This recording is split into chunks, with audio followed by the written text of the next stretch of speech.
वालेकुम जी, सुबह बखैर, hope so you are doing great. और this is me Suhab sir, आप देख रहे हैं गुड मॉर्निंग पब्लिक और मेरे साथ मौजूद है रिस्पेक्टेड अब्दुर्रऊफ साहब विद $100 स्माइल। अस्सलाम वालेकुम जी, उम्मीद है सब खैरियत से होंगे। लाहौर के रहने वाले, आज दूसरा दिन है फॉग का और आज फॉग कल से बहुत ज़्यादा है। कल हमने बहुत वार्निंग्स दी थी कि घर से एहतियात से निकलें, आज वार्निंग में इजाफा हो गया। वो हमारे साथी हैं सुल्तान साहब, वो हमारे साथ गाड़ी चलाते हैं। तो वो कहने लगे कि मुझे परसों ही कह रहे थे वो कि 20 दिसंबर से लेके 20 जनवरी तक सख्त सर्दी का मौसम होता है। वो हमारे ऑफिस के महकमे मौसम याद भी है और महकमे खबर रसा भी है। मतलब उन्होंने सारी खबरें आपको देनी होती है। हाँ, बहरहाल सर्दी भी बढ़ गई है लाहौर में और जिसका एक मैंने भी आज लेयर एक और पहन लिया, एक स्वेटर ऊपर। लेकिन sir finally I am just excited for all this winters, क्योंकि मुश्किल लाहौर में तो जैसे इस्लामाबाद में तो पाजी बहुत इंजॉय करते हैं, लाहौर में बामुश्किल जो है वो 2 माह की सर्दी आती है। तो खुदारा से इंजॉय करें और एहतियात करें, अगर बीमार पड़ गए तो 2 महीने गए आपके। लेकिन इस्लामाबाद का क्या हाल चाल है, मौसम कैसा है, हरमीत पाजी से जान लेते हैं। पाजी अस्सलाम वालेकुम, कैसे हैं आप? Good morning. वालेकुम सलाम, सत श्री अकाल, गुड मॉर्निंग। वैसे आपके रऊफ साहब, आपकी बात दुरुस्त है। अगर मैं इस्लामाबाद का जिक्र करूं, इस्लामाबाद के मौसम का, तो आज यकीनन ठंड जो है उसमें इजाफा हुआ है और हाय फ्रीज हवाएं चल रही हैं। मतलब इस किस्म की सिचुएशन है। लेकिन कल जो है हलचल, सियासी हलचल जो है गहमा गहमी बढ़ जाएगी इधर इस्लामाबाद में। पार्लियामान की तरफ हमारे कुछ ही फासले पर पार्लियामेंट हाउस है। तो वैसे भी हम कल भी मैं वहां गया, लेकिन कल जो है जुमरात के दिन जाना लाजमी है, क्योंकि पीटीआई का रुख जो है पंजाब के बाद जो है वफाक की तरफ अपना रुख जो है मोड़ना चाहती है और कोशिश ये होगी कि मामलात को इस तरफ लेके आया जाए। और जिस तरह उनका कहना है कि भाई इस्तीफे अगर मंजूर ना किए गए तो हम एहतजाज करेंगे और उसके बाद जो है अदम एतमाद जो है वो भी लाएंगे। तो ये सिचुएशन है इस वक्त पीटीआई का जो मौक़िफ़ है वो सामने। लेकिन पंजाब में, लाहौर में आप बैठे हैं तो हलचल वहां पे भी तो मची हुई है। हलचल, थोड़ी सी हलचल, बहुत हंगामा बपा है। यस। वैसे तो गुलाम अली ने वो गाया हुआ है ना, हंगामा है क्यों बपा, थोड़ी सी जो पी ली है ना। सर यहाँ थोड़ी डाका तो नहीं डाला, चोरी तो नहीं की है, लेकिन खैर यहाँ पिए बगैर ही मदहोश हुए में। लेकिन चोरियां सर की हैं, डाके भी डाले हैं और इन्हीं अब जो एहतसाब है उसका टाइम पता नहीं आया है या नहीं आया। लेकिन सियासी तजब्जुब बहुत शदीद पाया जा रहा है इस वक्त पंजाब में। और आप बिल्कुल ठीक कह रहे हैं पाजी के इस्लामाबाद की सूरत हाल भी ये है। बहुत सारे सवाल हमने कल किए और वो सारे सियासी सवाल थे, उन सब के मैक्सिमम जवाब जो है सर वो आज होपफुली के मिल जाएंगे। आज मैं तो इंतजार कर रहा हूँ, मदर अब्बास साहब एनालिस्ट हैं, हमारे साथ मौजूद होंगे, वो क्या बताते हैं इस हवाले से। वैसे तो आज के दिन के लिए मतलब ज़्यादा बेहतर ये भी हो कि हम कुछ अरसे बाद अगर कर सकें, हम कोशिश करेंगे कि एक सेगमेंट किसी वकील के साथ भी करें।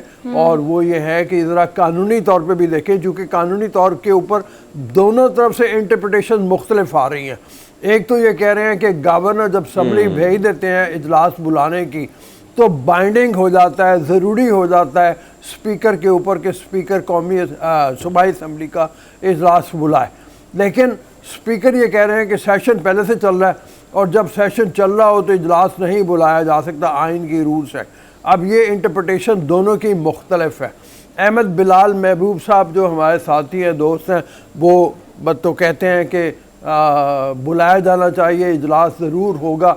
और हुकूमत के ज़राए ये कह रहे हैं कि अगर कल एतमाद का वोट आज, बल्कि कल की तो बात नहीं है, आज की बात, अगर परवेज़ एतमाद का वोट नहीं लेते तो फिर हम जाके वज़ीर आला हाउस पे ताले लगा देंगे। राना सनाउल्लाह ने ये कहा है। तो बड़ी एग्रेसिव स्टांस के ऊपर दोनों हैं। परवेज़ इस मामले में चुप बैठे हुए हैं। वो एक दिन हो गया, मतलब मैं सोच रहा था कि वो भी कोई बयान देंगे, लेकिन उनका कोई ऐसा बयान सामने नहीं आया। अलबत्ता मुने सिलाई मुसलसल राब्ते में इमरान खान को बार बार मिल रहे हैं जाके, और इस वक्त वहाँ पे बातें ये हो रही हैं कि अगर तहलील हो जाती है सूबाई असम्बली तो फिर क्या होगा। फिर उसके बाद सीट एडजस्टमेंट की बातें हो रही हैं, फिर इलेक्शन करवाने की बातें जो है वो हो रही हैं। और सर इस तरह की एक स्टेटमेंट्स जो है वो एक्सपेक्ट की जा सकती है, जैसे आपने राना सनाउल्लाह साहब के स्टेटमेंट के हवाले से बात की है, तो ऑन एंड ऑफ वो जब भी हमने देखा है कि इस तरह की सख्त स्टेटमेंट्स और सख्त एक्शंस और रिएक्शंस भी उनकी जानिब से किए गए हैं, तो ऑल दो जो चीज़ ख़राब होगी वो हमारा अमन अमान होगा। सूरत हाल अगर ज़्यादा बिगड़ती है, सियासी सूरत हाल तो पहले ही बहुत ज़्यादा ख़राब है, माश सूरत हाल की तो आप बात ही ना करें, लेकिन ये एक्सपेक्ट किया जा सकता है कि परवेज़ इलाही साहब जो है वो अब तक क्यों खामोश, जैसे कि आप कल कह रहे थे कि एक आखिरी ऑप्शन उसके पास मौजूद है, अब वो ऑप्शन जो है उसको ज़ेरे गौर लाया जाएगा या नहीं लाया जाएगा। और at the same place PTI ने ये मुतालबा भी कर दिया है कि हम अपने इस्तीफे जो है वो कौमी असम्बली और डिप्टी कौमी असम्बली के स्पीकर के सामने पेश करेंगे। सर ये भी उनका एक मुतालबा है जिस पर वो कह रहे हैं कि हम बहुत स्ट्रिक्ट हैं and we stand with this stance, तो ये भी एक ऐसा अब 2-3 ऑप्शंस हैं हरमीत। एक तो ये ऑप्शन है कि कल आज असम्बली से परवेज़ इलाही को कहा जाए कि वो अपने लिए एतमाद का वोट लें। अब एतमाद का वोट क्या वो ले पाएंगे, नहीं ले पाएंगे? 186 मेंबरान उनको चाहिए एतमाद का वोट लेने के लिए। दूसरा ये है कि स्पीकर ये कह सकता है कि परवेज़ इलाही के ख़िलाफ़ आप अपने वोट पूरे करके दिखाएं तो वो एतमाद का वोट लें। तीसरी सूरत हाल ये है कि कहा जा रहा है कि गवर्नर राज भी लग सकता है।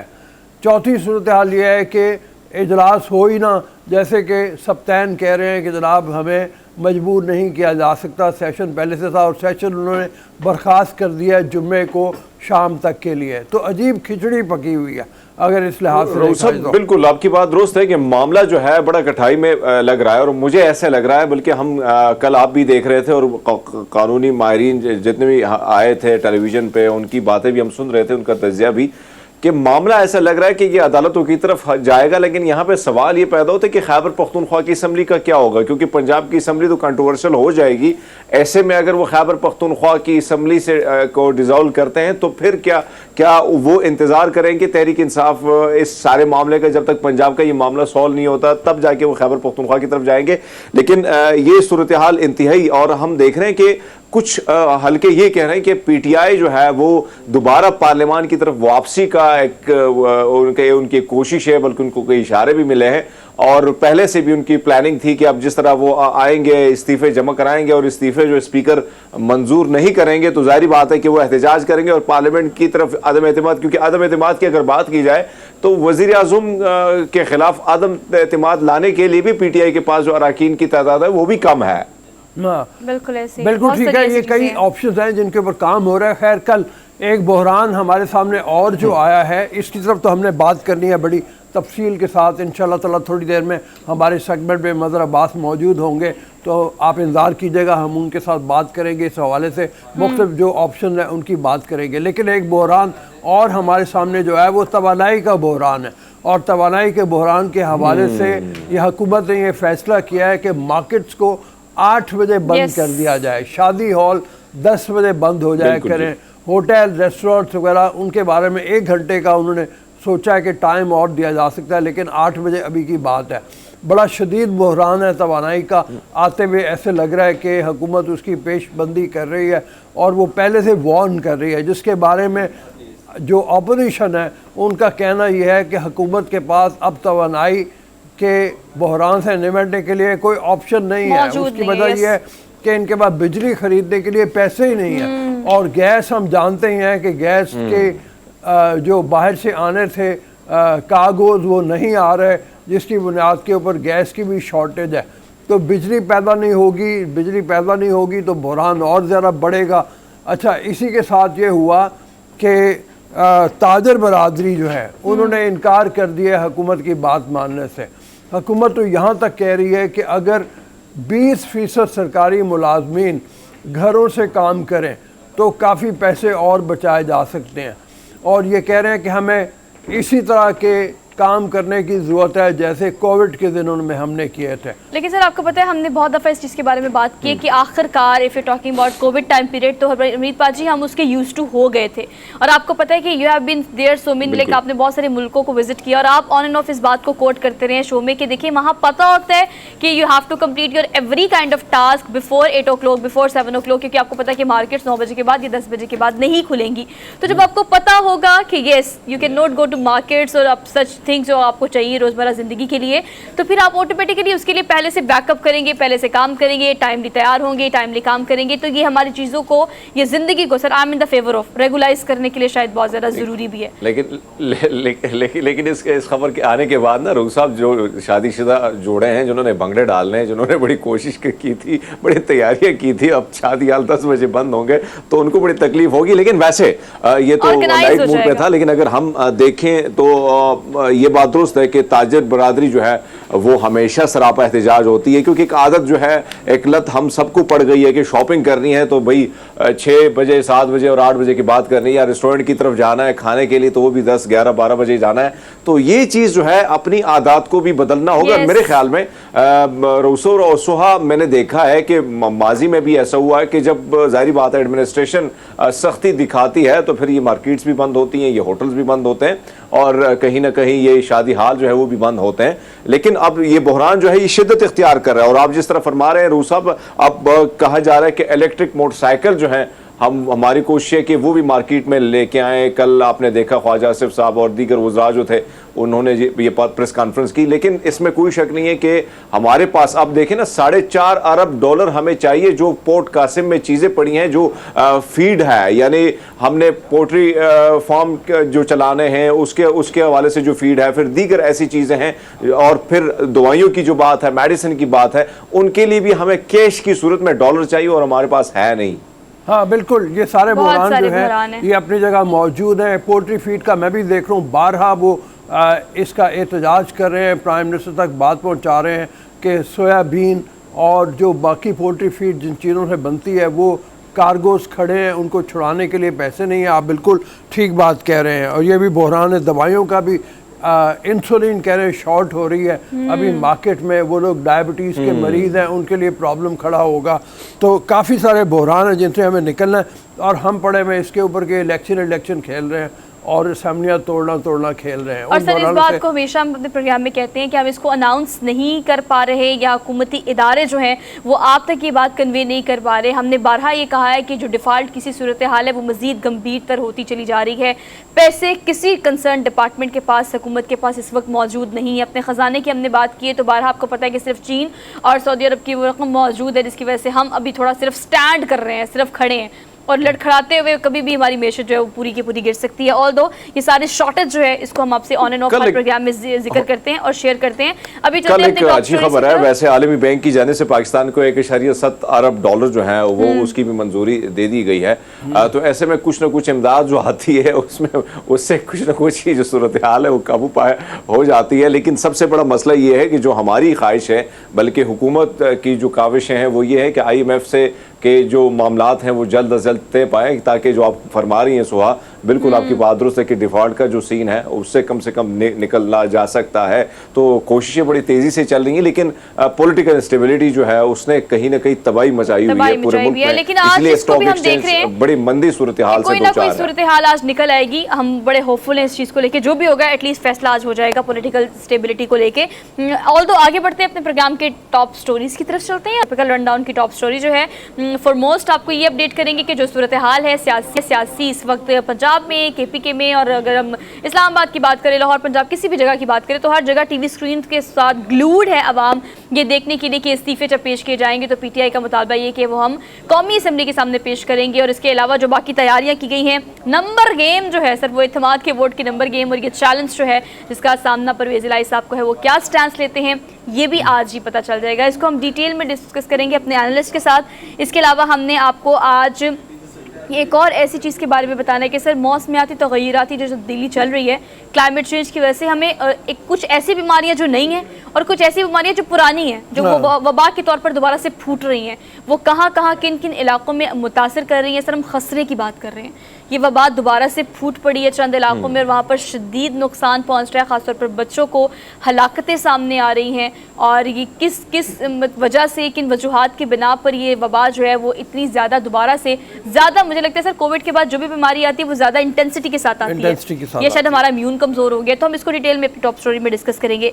इसके अलावा पाकिस्तान में शमसी ज़राए से बिजली की ज़्यादा पैदावार क्यों नहीं की जा सकती सख्ती, बहुत बड़ा सवाल है।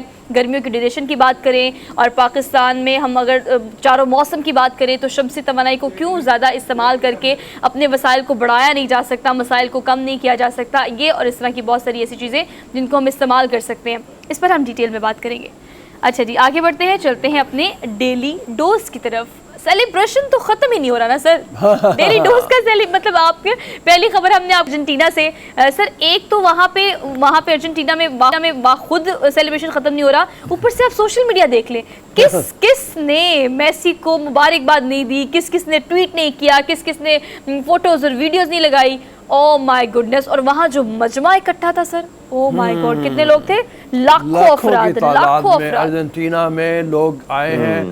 पहले मेसी की वो जो वीडियोस थी ना, वो बड़ी मजे की थी, जिसमें वो कप उठा के अपनी टीम की तरफ गया नाचते हुए। मैं वो वीडियो मुझे बड़ा एंजॉय किया, मैंने स्टेप बड़ा अच्छा था। और गाउन, वो कतरी गाउन पहना हुआ था। हाँ, कतरी गाउन पहना हुआ था। अच्छा, पता नहीं इंग्लैंड में तो एक जलन का सा एहसास है। वहाँ के अखबारात, डेली मिरर ख़ास तौर पे, जो ख़ास तौर पे है ऐसी ख़बरों के लिए मशहूर, कि जो मजाक उड़ाते हैं, तज़हीक करते हैं दूसरे ममालिक के लोगों की, अपने भी बात लोग कर जाते हैं, लेकिन उन्होंने बहुत मजाक उड़ाया। कतर के बारे में शुरू से उनका नेगेटिव रवैया था।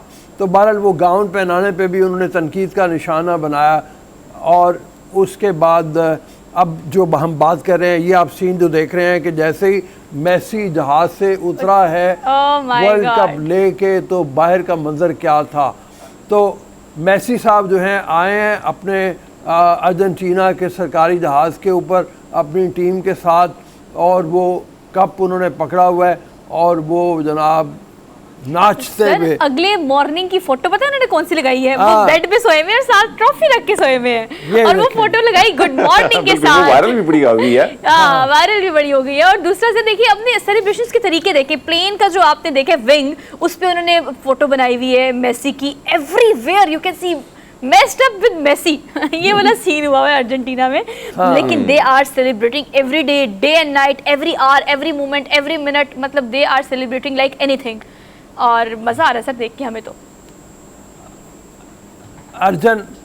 अर्जेंटीना के जो मसाइल हैं वो भी हमारे मुल्क के मसाइल से कुछ हद तक मिलते जुलते हैं, इसलिए कि वहाँ भी इकॉनमी का बहरान है बहुत ज़्यादा, और वो इकॉनमी का बहरान की वजह से वहाँ पे स्टेबिलिटी नहीं है।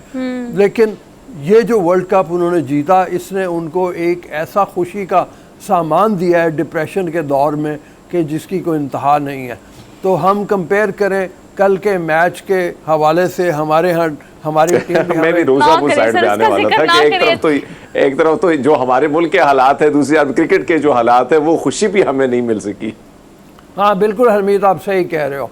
तो अर्जेंटीना में तो कम से कम उस डिप्रेशन में मेसी और उनकी टीम ने अपनी टीम की तरफ से एक कौम को एक खुशी का पैगाम दिया है। नाचते गाते सड़कों के ऊपर लोग आ खड़े हुए हैं, और पूरी रात उन्होंने जश्न का सा समामा बपा किया हुआ था। तो बहरहाल जैसे सुहा भी बता रही थी कि मेसी साहब से इतने खुश थे कि ट्रॉफी लेके सो गए अपने बेड पे अपने साथ सुलाया। लेकिन इसके अलावा सर पाकिस्तान को भी शुक्रिया अदा किया है, उनकी जो टीम है, उनके ट्विटर ऑफिशियल ट्विटर हैंडल ने, क्योंकि आप पाकिस्तान में अगर सेलिब्रेशन देखें, चले वहाँ तो हो ही रही है ना, वहाँ तो मतलब ऑब्वियसली उनकी नेशन है, लेकिन अगर आप बात करें पाकिस्तान की, तो पाकिस्तान में जिस तरह से मेसी की शर्ट्स पहन के शादी पे, आपको पता है कि उस दिन जिन लोगों की शादियाँ थी और फाइनल भी था फीफा वर्ल्ड कप का, तो शादी पे उन्होंने मुख्तलिफ गानों पर डांस करने के बजाय मेसी के लिए मेसी की शर्ट्स पहन के मेहंदी पे डांस किया। ऐसी ऐसी परफॉर्मेंसेज आई हैं, तो हर कोई अपने तरीके से अपनी मोहब्बत का इजहार कर रहा है, सेलिब्रेट कर रहा है, तो उन्होंने पाकिस्तान का भी शुक्रिया अदा किया। हमारे अभी लियारी के इलाके में जो मैं वीडियोस देखता रहा हूँ मुख्तलिफ, उसको भी वायरल किया हुआ है। लियारी के इलाके में फ़ाइनल देखा लोगों ने, नौजवानों ने बाहर बैठ के बड़ी स्क्रीन लगाई हुई थी, और पहले वो ब्राज़ील के फ़ैन थे और उनकी ख्वाहिश थी कि ब्राज़ील जीते, लेकिन ब्राज़ील हार गया। तो उसके बाद उन्होंने अपनी हमदर्दियां स्विच कर लिया अर्जेंटीना के साथ। सर ये बहुत सारे लोगों ने किया, आपको पता है मैच जिस तरह से जिस डायरेक्शन में जा रहा था लोग स्विच कर रहे थे।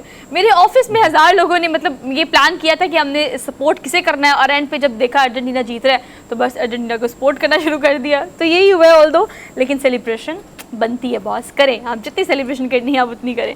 आगे बढ़ते हैं जी, अब हम चलते हैं हरमीत पाजी के पास, इस्लामाबाद में आपने पाजी ये चार्ली चैंपियन कितनी दफ़ा देखा है? इस चार्ली को आपने इस्लामाबाद की सड़कों पे देखा? स्टोरी मैं ही करके आया हूँ उसको, सबसे पहले स्टोरी मैंने ही कवर की थी। चार्ली चैपलिन जो बना हुआ है, फैसलाबाद से इसका ताल्लुक है और मेरी इसके साथ मुलाकात हुई थी बनी गाला में और उसके बाद कई दफ़ा खैर इसकी ख्वाहिश भी थी कि हमारे शो में आए, लेकिन बीच में वो फैसलाबाद चले गए तो इसलिए उसको मैं बुला ना सका। बट बहरहाल पब्लिक के जो सोशल मीडिया का जो प्लेटफॉर्म है उस पर इसकी वीडियो भी पड़ी है और काफ़ी वायरल भी हुई थी। और बड़े कमाल के ये एक्टर हैं, कमाल के ये एक्टर, एक्टिंग इनकी बड़ी मज़े की है और आप हैरान हो जाएंगे जिस किस्म के किरदारों में आते हैं और जिस किस्म के ये लोगों को हंसाते हैं। सड़कों पर जलसे जुलूसों में जाके, PTI के जलसों में खासकर ही ज़्यादा दिखते रहते हैं और लोग आके दूर दूर से इनके साथ तस्वीर खींचते हैं। तो मुझे तो इनकी एक्टिंग बड़ी और इनके फेस एक्सप्रेशन जो होते हैं वो बड़े मज़े मज़े के होते हैं इनके। चार्ली चैपलिन आप जानते ही हैं हॉलीवुड का ऐसा सितारा जो जब तक फिल्म का रिवाज है चार्ली चैपलिन का नाम मशहूर रहेगा। फिल्म के बानियों में उनको शुमार किया जा सकता है। उनकी फिल्में छोटे हों बड़े हों सब लोग बहुत शौक़ से देखते हैं।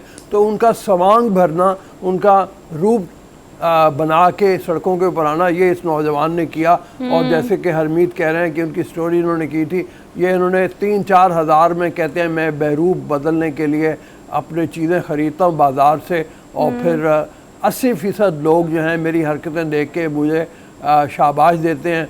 20% ऐसे भी हैं जो क्रिटिसाइज़ करते हैं, लेकिन कहते हैं क्रिटिसाइज़ करना लोगों का हक़ है, लेकिन मैं दिल बर्दाश्ता नहीं होता उससे। बच्चे अलबत्ता वो कहते हैं मुझे देख के डर जाते हैं। लेकिन वो बच्चों की तादाद बहुत कम है क्योंकि देखिए उन्होंने गेटअप पूरा करने की कोशिश की है, लेकिन कहीं ना कहीं आपको पता है वो कहते हैं कि मैं मुंह पे बेस लगाता हूँ तो एकदम से ना बच्चे दंग ज़रूर रह जाते हैं। लेकिन उनका ये कहना है कि मैं बहुत सारे मजीद करेक्टर्स भी कर सकता हूँ। सर जो अपने आप को इस तरह के करेक्टर्स में ढालते हैं ना उनको पता होता है कि how to into the character all the time ना। तो वो कह रहे हैं कि मैं और भी मेरे पास मसाइल नहीं है उस तरह से कि मैं उन वसाइल को भरोएकार ला सकूं और इस तरह से मुख्तलिफ कैरेक्टर्स कर सकूं। लेकिन जितने भी हमारे इस तरह के हीरोज़ ही नहीं कहेंगे ना, इतना हंसाया लोगों को और इतना खुश किया, एक ज़माने तक राज किया स्क्रीन्स पे और रहती दुनिया तक इन कैरेक्टर्स को याद रखा जाएगा। तो बेसिकली वो कह रहे हैं कि मैं इसके अलावा बहुत कुछ कर सकता हूँ, लेकिन उसके लिए मुझे सारी ये पूरा एक गेटअप चाहिए होता है, प्रॉप्स चाहिए होते हैं। मेरे ख्याल में तो इम्पोर्ट करते हैं। आज रील डोज यही ख़त्म कर देते हैं। मदर अब्बास के साथ मैं बड़ा बेताब हूँ बात करने के लिए, लंबा कर लेते हैं पॉलिटिकल लंबा करते हैं पॉलिटिकल सेगमेंट अपना और उनसे बहुत कुछ जानेंगे। तो अभी इजाज़त लेते हैं ब्रेक के लिए, एक क्विक ब्रेक लेके वापस आएंगे और फिर हम पॉलिटिकल चीज़ों को डिस्कस करेंगे। Keep watching.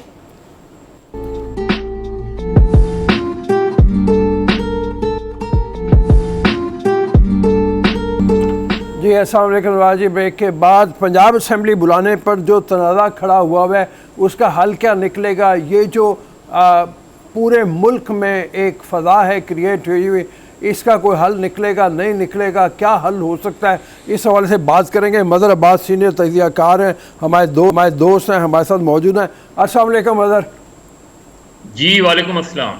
मदर ये बताओ, कोई अब मुख्तलिफ इंटरप्रटेशंस आ रही हैं। पंजाब असम्बली का इजलास बुलाने पे भी एक तो गवर्नर ने असम्बली भिजवाई, उसके बारे में सप्तान साहब ने कहा गवर्नर का अख्तियार ही नहीं है, आइन की रूह से वो नहीं कर सकते, ये सेशन चल रहा था।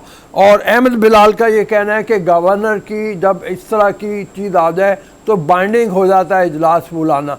कोई आपको इस सारे क्राइसिस में कोई हल निकलता नज़र आता है? क्या आज इजलास होगा नहीं होगा? क्या पंजाब असम्बली में एतमाद का वोट लेने के लिए वज़ीर आला को कहा जाएगा नहीं कहा जाएगा? असम्बलियाँ तहलील हो जाएंगी? क्या कहते हैं आप? शुक्रिया। देखिए एक तो ये इन्होंने पंजाब गवर्नमेंट ने बहुत क्लेवरली ये किया कि उन्होंने पिछले जब से शहबाज शरीफ वज़ीर आला बने हैं शहबाज शरीफ कह रहा हूँ मैं, परवेज़ इलाही साहब वज़ीर आला बने हैं, उस वक्त से इजलास चल रहा है और वो प्रोग हुआ ही नहीं। और उसके नतीजे में जो भी अगर शायद हो सकता है कि अगर इजलास नहीं हो रहा होता तो गवर्नर उस वक्त आज से कुछ अर्से पहले ही ये एडवाइस कर देते। लेकिन ये जो डेवलपमेंट है वो जाहिर है वो बनी उस वक्त जब इमरान खान ने ये फैसला किया कि पंजाब और खैबर पख्तूनख्वा असम्बली जो है तहलील कर दी जाए, और ये 26 नवंबर को उन्होंने ऐलान किया था। और उसके बाद से जो सूरत हाल बनी है उसमें जाहिर है कि PDM की जमातें चाहती हैं कि इस स्टेज पर अगर पंजाब और खैबर पख्तूनख्वा में इलेक्शन हो गए तो इस चीज़ का कभी इम्कान है कि इमरान खान जीत जाएंगे।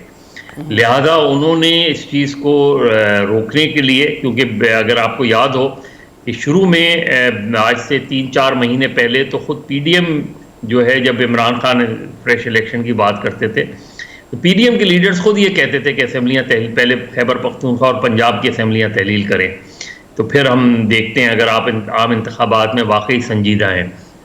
लेकिन जाहिर है पॉलिटिक्स में इसी तरीके से चीज़ें होती हैं।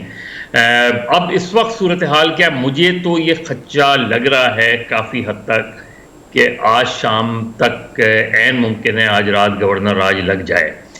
उसकी बड़ी बेसिक सी वजह यह है कि अगर आप CM हाउस सील्ड करेंगे और CM नहीं रहेंगे चौधरी परवेज़ इलाही गवर्नर के हुक्म के बाद, अब या तो ऐन मुमकिन है कि आज सुबह कोई जाए नई पिटीशन फाइल कर दे, अर्जेंट हेयरिंग हो जाए, क्योंकि हमारी अदालतें भी इन मामलात पे अर्जेंटली टेकअप कर लेती हैं और एक अबूरी हुक्मनामा जारी हो जाता है।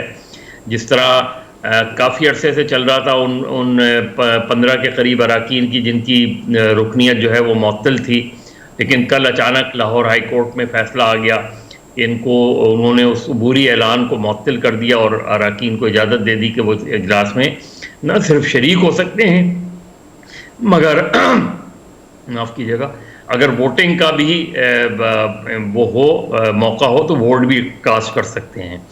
तो ये जो डेवलपमेंट है कि गवर्नर ने एतमाद का वोट लेने की क्यों बात हुई है, इसलिए कि अदम एतमाद की तहरीक में बहुत सी ऐसी रुकावटें नज़र आती हैं कि जिसकी बिना पे PDM को कामयाबी नहीं मिल सकती।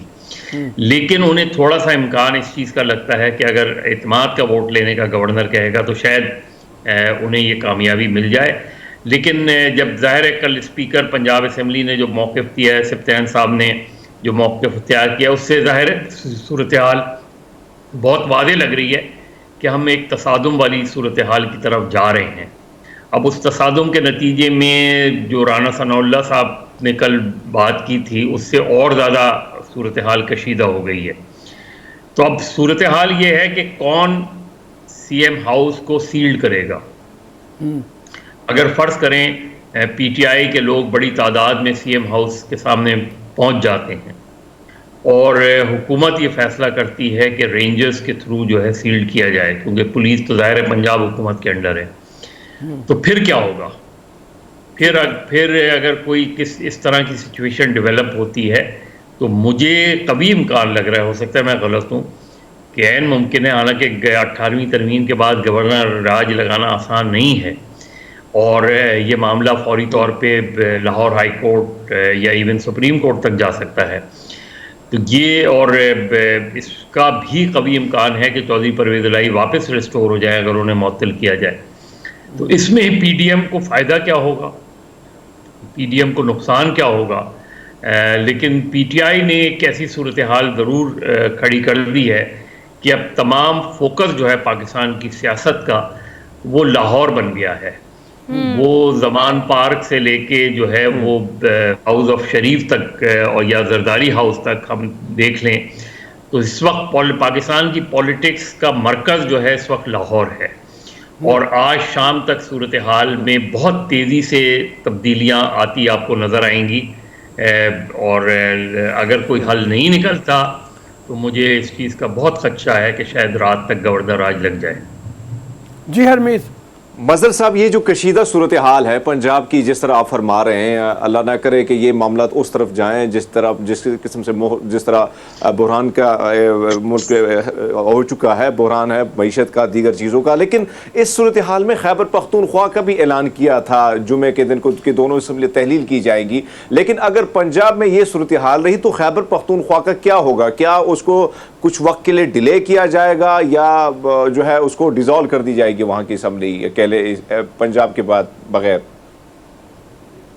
देखिए, KP की सूरत हाल तो बहुत ही ख़राब हो गई है, लॉ एंड ऑर्डर की सिचुएशंस तो बहुत ही ख़राब हो गई है वहाँ। तो इस वक्त जो TTP के हवाले से ख़बरें आ रही हैं वो तो बात शहरों तक पहुँच चुकी है और अगेन एक मरतबा फिर इस चीज़ के इम्कानात हैं कि अवामी नेशनल पार्टी बड़ा प्राइम टारगेट बने इसका। हमने 2013 के इलेक्शन में भी देखा था कि 2013 के इलेक्शन में हकीकत ये है कि 2013 के इलेक्शन में 3 जमातों को बिल्कुल कैंपेन करने नहीं दी गई, एक अवामी नेशनल पार्टी, दूसरी पीपल्स पार्टी और तीसरी MQM, और तीनों के लीडर्स जो हैं वो टारगेट बने थे। ANP के सबसे ज़्यादा लोग जो है उसमें हलाक हुए थे उसमें, और एक मरतबा फिर एमल वली और दूसरे लोग ये कह रहे हैं कि उनको बराह रास्त धमकियाँ मिल रही हैं।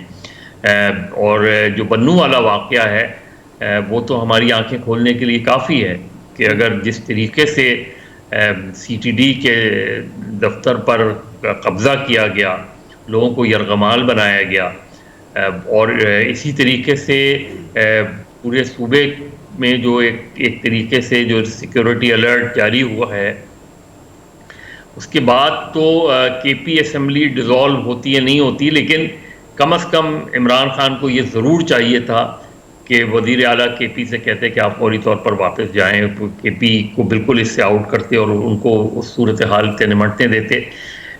लेकिन मेरा ख्याल है असेंबली की डिसोल्यूशन के हवाले से जो ख़बरें हैं वो यही हैं कि अगर पंजाब असेंबली डिज़ोल्व होती है तो KP असेंबली डिज़ोल्व होगी। अगर पंजाब में ये क्राइसिस बढ़ता है तो उस वक्त तक KP की असेंबली भी डिज़ोल्व नहीं होगी जब तक पंजाब की सूरत हाल वाज़ेह ना हो जाए। लेकिन ये PTI के लोग कह रहे हैं कि अगर जिस दिन पंजाब असेंबली डिज़ोल्व हुई उस दिन लाजमन KP असेंबली भी डिज़ोल्व होगी। अच्छा मदर, ये फरमाओ कि आप जी हरमीत जी मजहर साहब, एक और सूरत हाल, एक तरफ ये बातें भी गर्दिश कर रही हैं क्योंकि कल जुमरात का दिन है और कल PTI के अरकान जो है कौमी असम्बली के वो आएंगे और स्पीकर के सामने उन्होंने इस्तीफ़े इन कैमरा जो है उन्होंने वो जमा कराने, और उनकी जो बयानात है वो भी आपके सामने हैं कि हमारे इस्तीफ़े मंजूर होने चाहिए, अगर नहीं होंगे तो हम एहतजाज करेंगे और आदम एतमाद वज़ीर-ए-आज़म के ख़िलाफ़ लेके आएंगे। ख़बरें ये भी कुछ हल्के ये भी उसमें ये ख़बरें भी आ रही हैं कि सिर्फ पंजाब से तवज्जो हटाने के लिए अब मरकज़ की तरफ वो आ रहे हैं और कोशिश ये कि पार्लियामान की तरफ वापसी का एक नया रास्ता जो है PTI ढूंढ रही है। इसके हवाले से सर आपका क्या मौक़िफ़ है? देखिए, अगर वो पार्लियामेंट में वापस चले जाते हैं तो बहुत अच्छी मूव होगी, और अगर पार्लियामेंट के थ्रू, क्योंकि all is not well with in PDM, MQM के अपने मसाइल हैं, बलूचिस्तान अवामी पार्टी के अपने मसाइल हैं। पहली चीज़ ये कि अगर वो रेजिग्नेशन देने के, और उन्होंने यही कहा है कि हम जाएंगे ज़रूर 123 लोग, लेकिन हम एक एक करके स्पीकर के पास जाएंगे। तो अगर एक एक करके अपने अपने दस्तखत से स्पीकर के पास ले जाते हैं अपने, तो मेरा नहीं ख्याल कि स्पीकर कौमी असम्बली राजा परवेज़ अशरफ साहब के पास कोई कानूनी, आइनी या इवन उनके की जो पावर्स हैं उसके तहत भी उनके पास जवाज़ होगा। हमारी यहाँ बदकिस्मती ये रही है कि हमारी जो भी पार्लियामेंटेरियन रिवायात रही हैं उसमें हम एक बहुत ही गलत इंटरप्रिटेशन करते हैं जो स्पीकर की पावर है कि जी वो सेटिस्फाई हो। जब एक पार्टी अनाउंस कर रही है, अब उन्होंने ये जवाब दिया है कि जैसे शकू शाद का जो PTI के लियारी से कराची के मुंतखब हुए थे और बिलावल भुट्टो को हरा के वो मुंतखब हुए थे, लेकिन उनके PTI से इख्तलाफात हो गए थे, इसलिए उन्होंने रेजिग्नेशन अपना वो कर लिया और उन्होंने कहा मैंने दबाव में दिया था उसमें।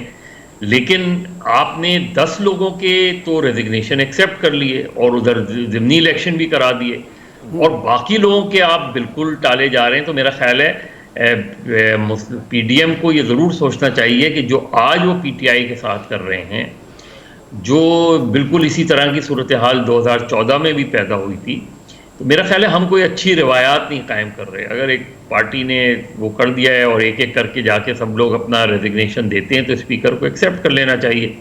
लेकिन बहरहाल इस वक्त तो सूरत हाल ये है कि वो उन्होंने फ़ौरन पार्लियामेंट का मुश्तरका इजलास भी मुलतवी कर दिया है, और इस चीज़ का कवी इम्कान है कि कल जब PDM के लोग जाएँ तो स्पीकर वहाँ मौजूद ना हों और वो किसी न किसी तरह से अपनी गैर हाज़िरी उधर लगा दें। तो मेरा ख्याल है फ्रस्ट्रेट करने की पॉलिसी है कि फ्रस्ट्रेट किया जाए।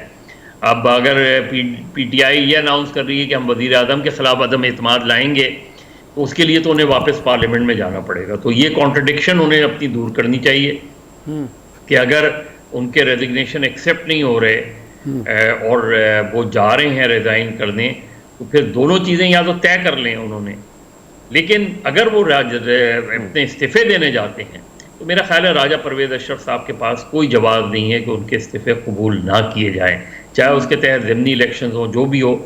दरअसल इमरान खान एक पॉलिटिकल क्योस इस गवर्नमेंट के लिए बरकरार रखना चाहते हैं ताकि एक गैर यकीनी सूरत हाल बरकरार रहे, एक गैर यकीनी सियासी सूरत हाल बरकरार रहे, PDM को जो है वो पाँव जमाने का मौका ना मिले, और उस सूरत हाल में जब वो इलेक्शन की तरफ जाएं तो उसका तमाम तर फ़ायदा जो है वो PDM को PTI को पहुँचे।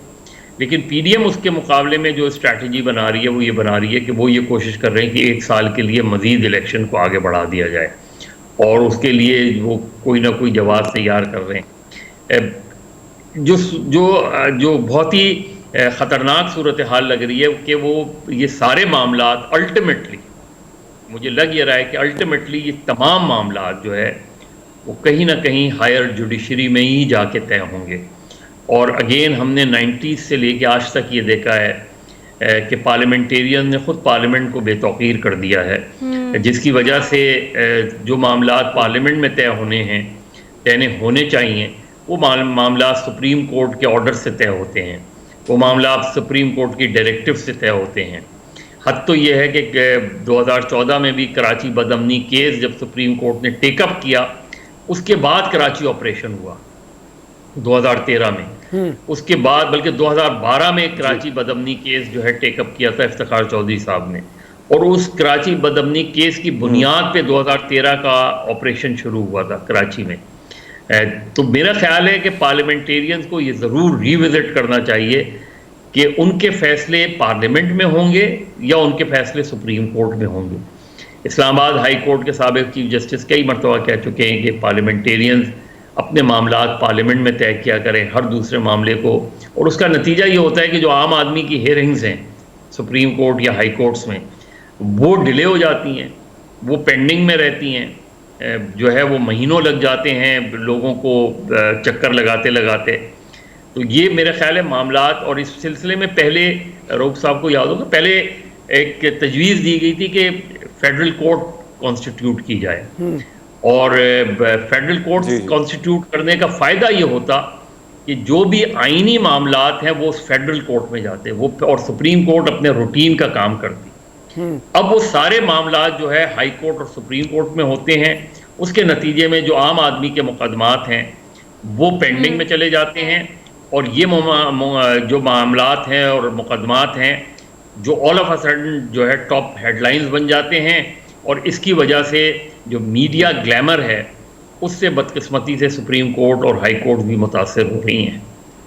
मज़ीद सारे मामले में एक बहुत बड़ा मसला जो है वो मईशत का है, और ऐसा लग रहा है कि इस मौके के ऊपर यहाँ पे कुर्सी बचाओ हुकूमत लो, इस मामले में मईशत को बिल्कुल भूले हुए हैं हम लोग। यहाँ पे क्राइसिस बहुत बड़ा है, इसका इम्पैक्ट कितना ज़्यादा आपके ख्याल में होगा मईशत की बदतरी के ऊपर? मतलब बहाली तो नहीं हो सकती किसी भी सूरत में?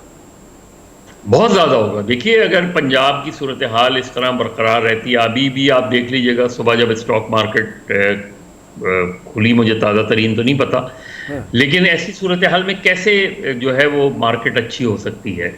पाकिस्तान का सबसे बड़ा सूबा अगर गैर यकीनी सूरत हाल से दो चार है तो कैसे हो सकता है कि माशी सूरत हाल में बेहतरी आए?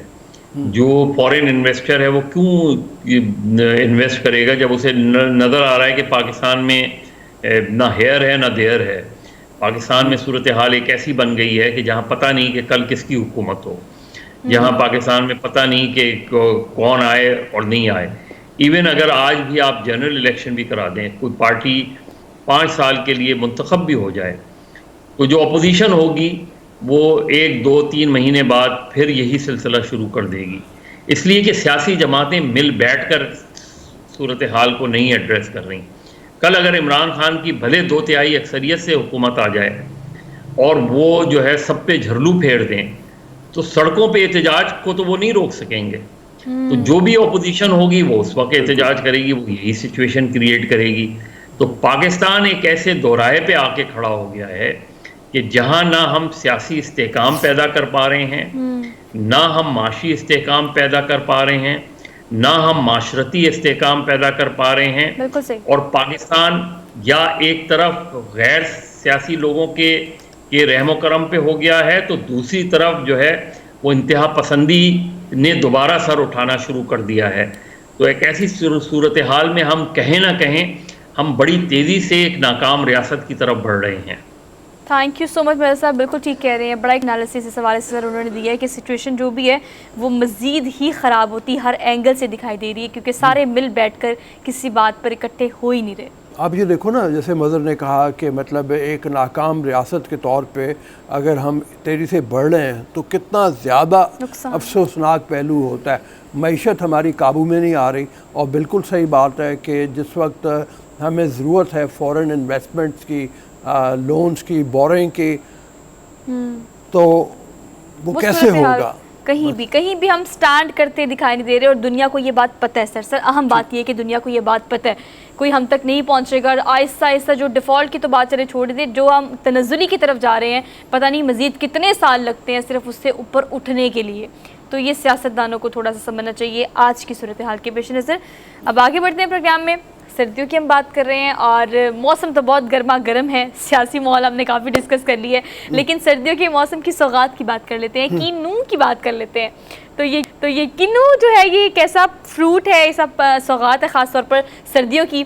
क्या क्या मसाइल का सामना है उन लोगों को जो प्रोडक्शन करते हैं, वो क्या कहते हैं, कहाँ पे काश्त होती है, ये सारी चीज़ें जो हैं, ये एक रिपोर्ट है ज़बरदस्ती, आप देखकर वापस है फिर से कंटिन्यू करते हैं। Have a look.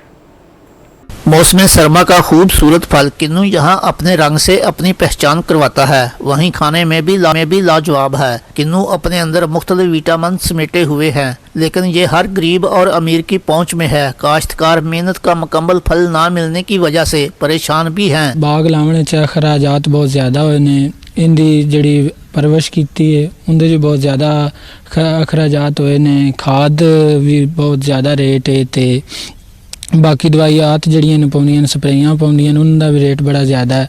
तो जिस टाइम मैंने मंडी चल जाने उस टाइम इनका वो रेट ही नहीं मिलता। बाग दे किन्नू बड़े मिट्टे ने, मैं अपने भैन भरावां वास्ते किन्नू लाना है। मौसम बड़ा किन्नू खाने वास्ते अच्छा है। बाग दे किन्नू भी बड़े मिट्टे ने, भैन भरावां तुसीं भी आके किन्नू खादे करो। किसान दिन रात मेहनत करके फल किन्नू को फरोख्त के लिए मंडियों में ले तो जाते हैं, लेकिन मंडियों में मुनासिब रेट ना मिलने की वजह से मायूसी के साथ वापस लौट आते हैं। काश्तकारों ने हुकूमत से मुतालबा किया है कि खाद, स्प्रे और बिजली की कमी की जाए ताकि इन बागात को तैयार करने के लिए अखराजात में कमी आ सके। कैमरा टीम के साथ उमर रफीक, पब्लिक न्यूज़, सफदराबाद। एक तो गिला करता है सर। हाँ, एक तो काश खुशी की खबरें भी कोई आए और हम भी शामिल कर सकें। अब यहाँ पे भी काश्तकार है वो परेशान है।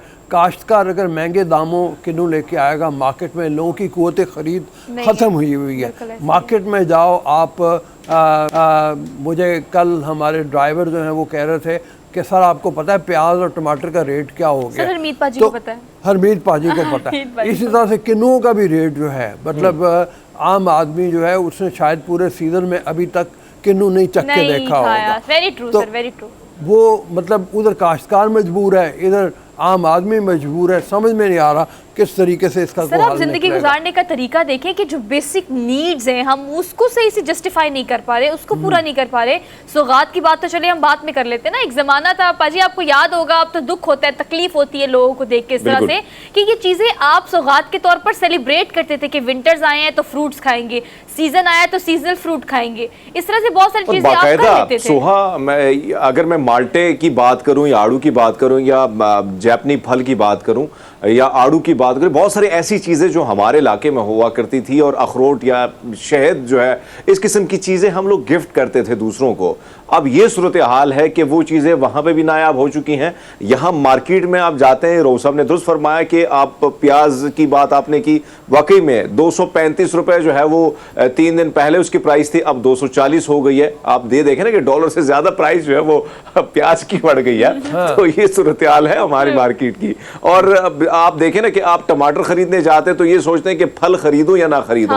10 दफा आप जाके सोचते हैं। और अगर आप देखें मार्केट वालों से भी आप बात करेंगे, जब फल फरोशों से आप बात करेंगे तो वो भी ये बात करते हैं कि अच्छे भले जो वाइट कॉलर लोग हैं वो भी आते हैं, दाम पूछ के यहाँ से निकल जाते हैं। तो सूरत हाल जो है वो इंतहाई, आप देखें ना कि कोई खुशगवार, कोई ऐसी खुशी की खबर जो है वो हम नहीं दे पा रहे। हमारी ख्वाहिश होती है कि सुबह सुबह का टाइम है, कुछ अच्छी खबरें अपने व्यूवर्स के साथ शेयर करें, लेकिन आप अखबार खोलें, सोशल मीडिया देखें, टेलीविजन की न्यूज़ देखें तो कोई ऐसी खबर नहीं होती जिससे कोई खुशी मिले। मार्केट जाते हैं, चीनी खरीदते हैं, चावल खरीदते हैं, तो हर चीज़ जो है वो आम आदमी के पहुंच से दूर होती चली जा रही है। और जब से सैलाब की तबाहकारी हुई है तो उससे तकरीबन 80% तकरीबन हमारी जो पैदावार थी, हमारी जो फसलें थी वो तबाह हो चुकी हैं। एक तरफ हमारे मुआशी बहरान, तो दूसरी जानब जो सैलाब ने तबाहकारियाँ मचाई हैं उससे सूरत हाल और बिगड़ी हुई हमें नजर आती है। और इन सब चीज़ों से जो बंदा मुतासिर होता है सर, वो एक आम ले मैन है। इनको तो मैं अब क्या कहूँ, फ़र्क भी नहीं पड़ता। जो लोग ऐवानों में बैठे हैं और जो लोग अशराफियाँ हैं, फ़र्क भी नहीं पड़ता। खैर, अल्लाह ताला पाकिस्तान के लिए। हमने अभी ज़रा क्विक ब्रेक लेनी है, प्रोग्राम को आगे कंटिन्यू करेंगे। Keep watching good morning public. Welcome to the show after the break. Pakistan के पीक सीज़न में, जब गर्मियों का सीज़न होता है, बिजली ज़्यादा चाहिए होती है, तो अंदाज़न कहा जाता है कि 26 से 27 हज़ार मेगावाट बिजली की हमें ज़रूरत है। लेकिन हम प्रोड्यूस करते हैं 19 से 20 हज़ार मेगावाट, और बाकी कमी पूरी करने के लिए हमें लोड शेडिंग करनी पड़ती है।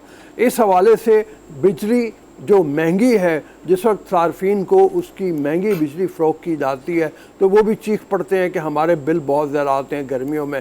पिछली गर्मियों में भी आपने देखा कि बहुत बिल ज़्यादा थे, लोग इस बात में थे कि गर्मी बर्दाश्त करें ना करें।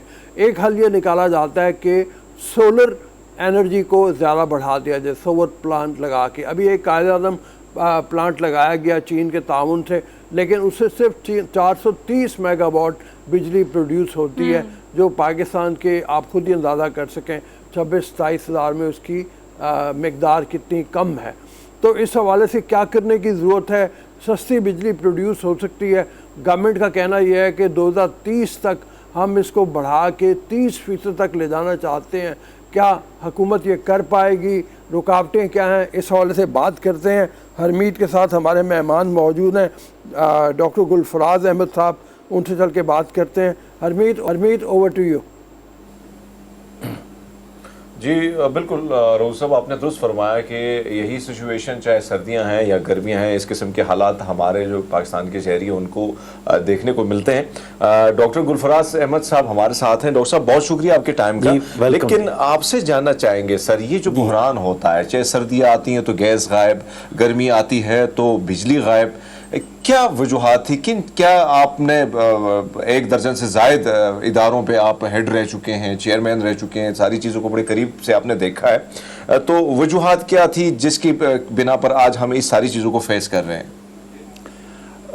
देखिए जी, पहली बात तो ये है कि आजकल के ज़माने में पूरी दुनिया में एनर्जी सिक्योरिटी बहुत ही ज़्यादा इम्पोर्टेंट है। यानी एनर्जी सिक्योरिटी से इकोनॉमिक सिक्योरिटी आती है और उससे फिर नेशनल सिक्योरिटी आती है। तो मैं ये समझता हूँ कि इस वक्त एनर्जी सिक्योरिटी, एनर्जी प्लानिंग, ये एक central stage of the federal government पर होनी चाहिए। यानी चाहे फेडरल गवर्नमेंट हो चाहे प्रोविंशियल गवर्नमेंट हो, लेकिन सेंट्रल स्टेज इससे और ज़्यादा अहम अभी चीज़ नहीं है जितनी कि एनर्जी सिक्योरिटी। हमारे यहाँ पहले तो बहुत अर्सा तक एनर्जी मिनिस्ट्री ही नहीं थी। एक थी वाटर एंड पावर की मिनिस्ट्री जो सिर्फ पानी और पावर के साथ डील करती थी, और एक थी मिनिस्ट्री ऑफ पेट्रोलियम जो फ्यूल साइड के साथ डील करती थी, जिसमें नेचुरल गैस भी आता था और पेट्रोलियम प्रोडक्ट्स भी आते थे। और इन दोनों के दरमियान इतनी कोऑर्डिनेशन नहीं थी, जिसकी वजह से हमारे यहाँ एनर्जी प्लानिंग कोई अच्छी तरीके से हो नहीं सकी। बल्कि यहाँ पर मैं ये भी बता दूँ पस मंज़र, जब हम 5 साला प्लान पर थे, मनसूबा बनाते थे, तो आखिरी मनसूबा शायद 5 साला जो है ख़त्म हो गया था 1998 में।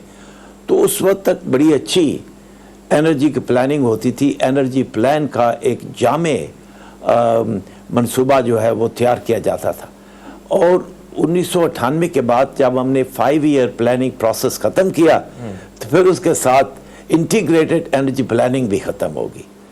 और अभी जो है नी जर्क्स मूवमेंट होती हैं, कभी इधर से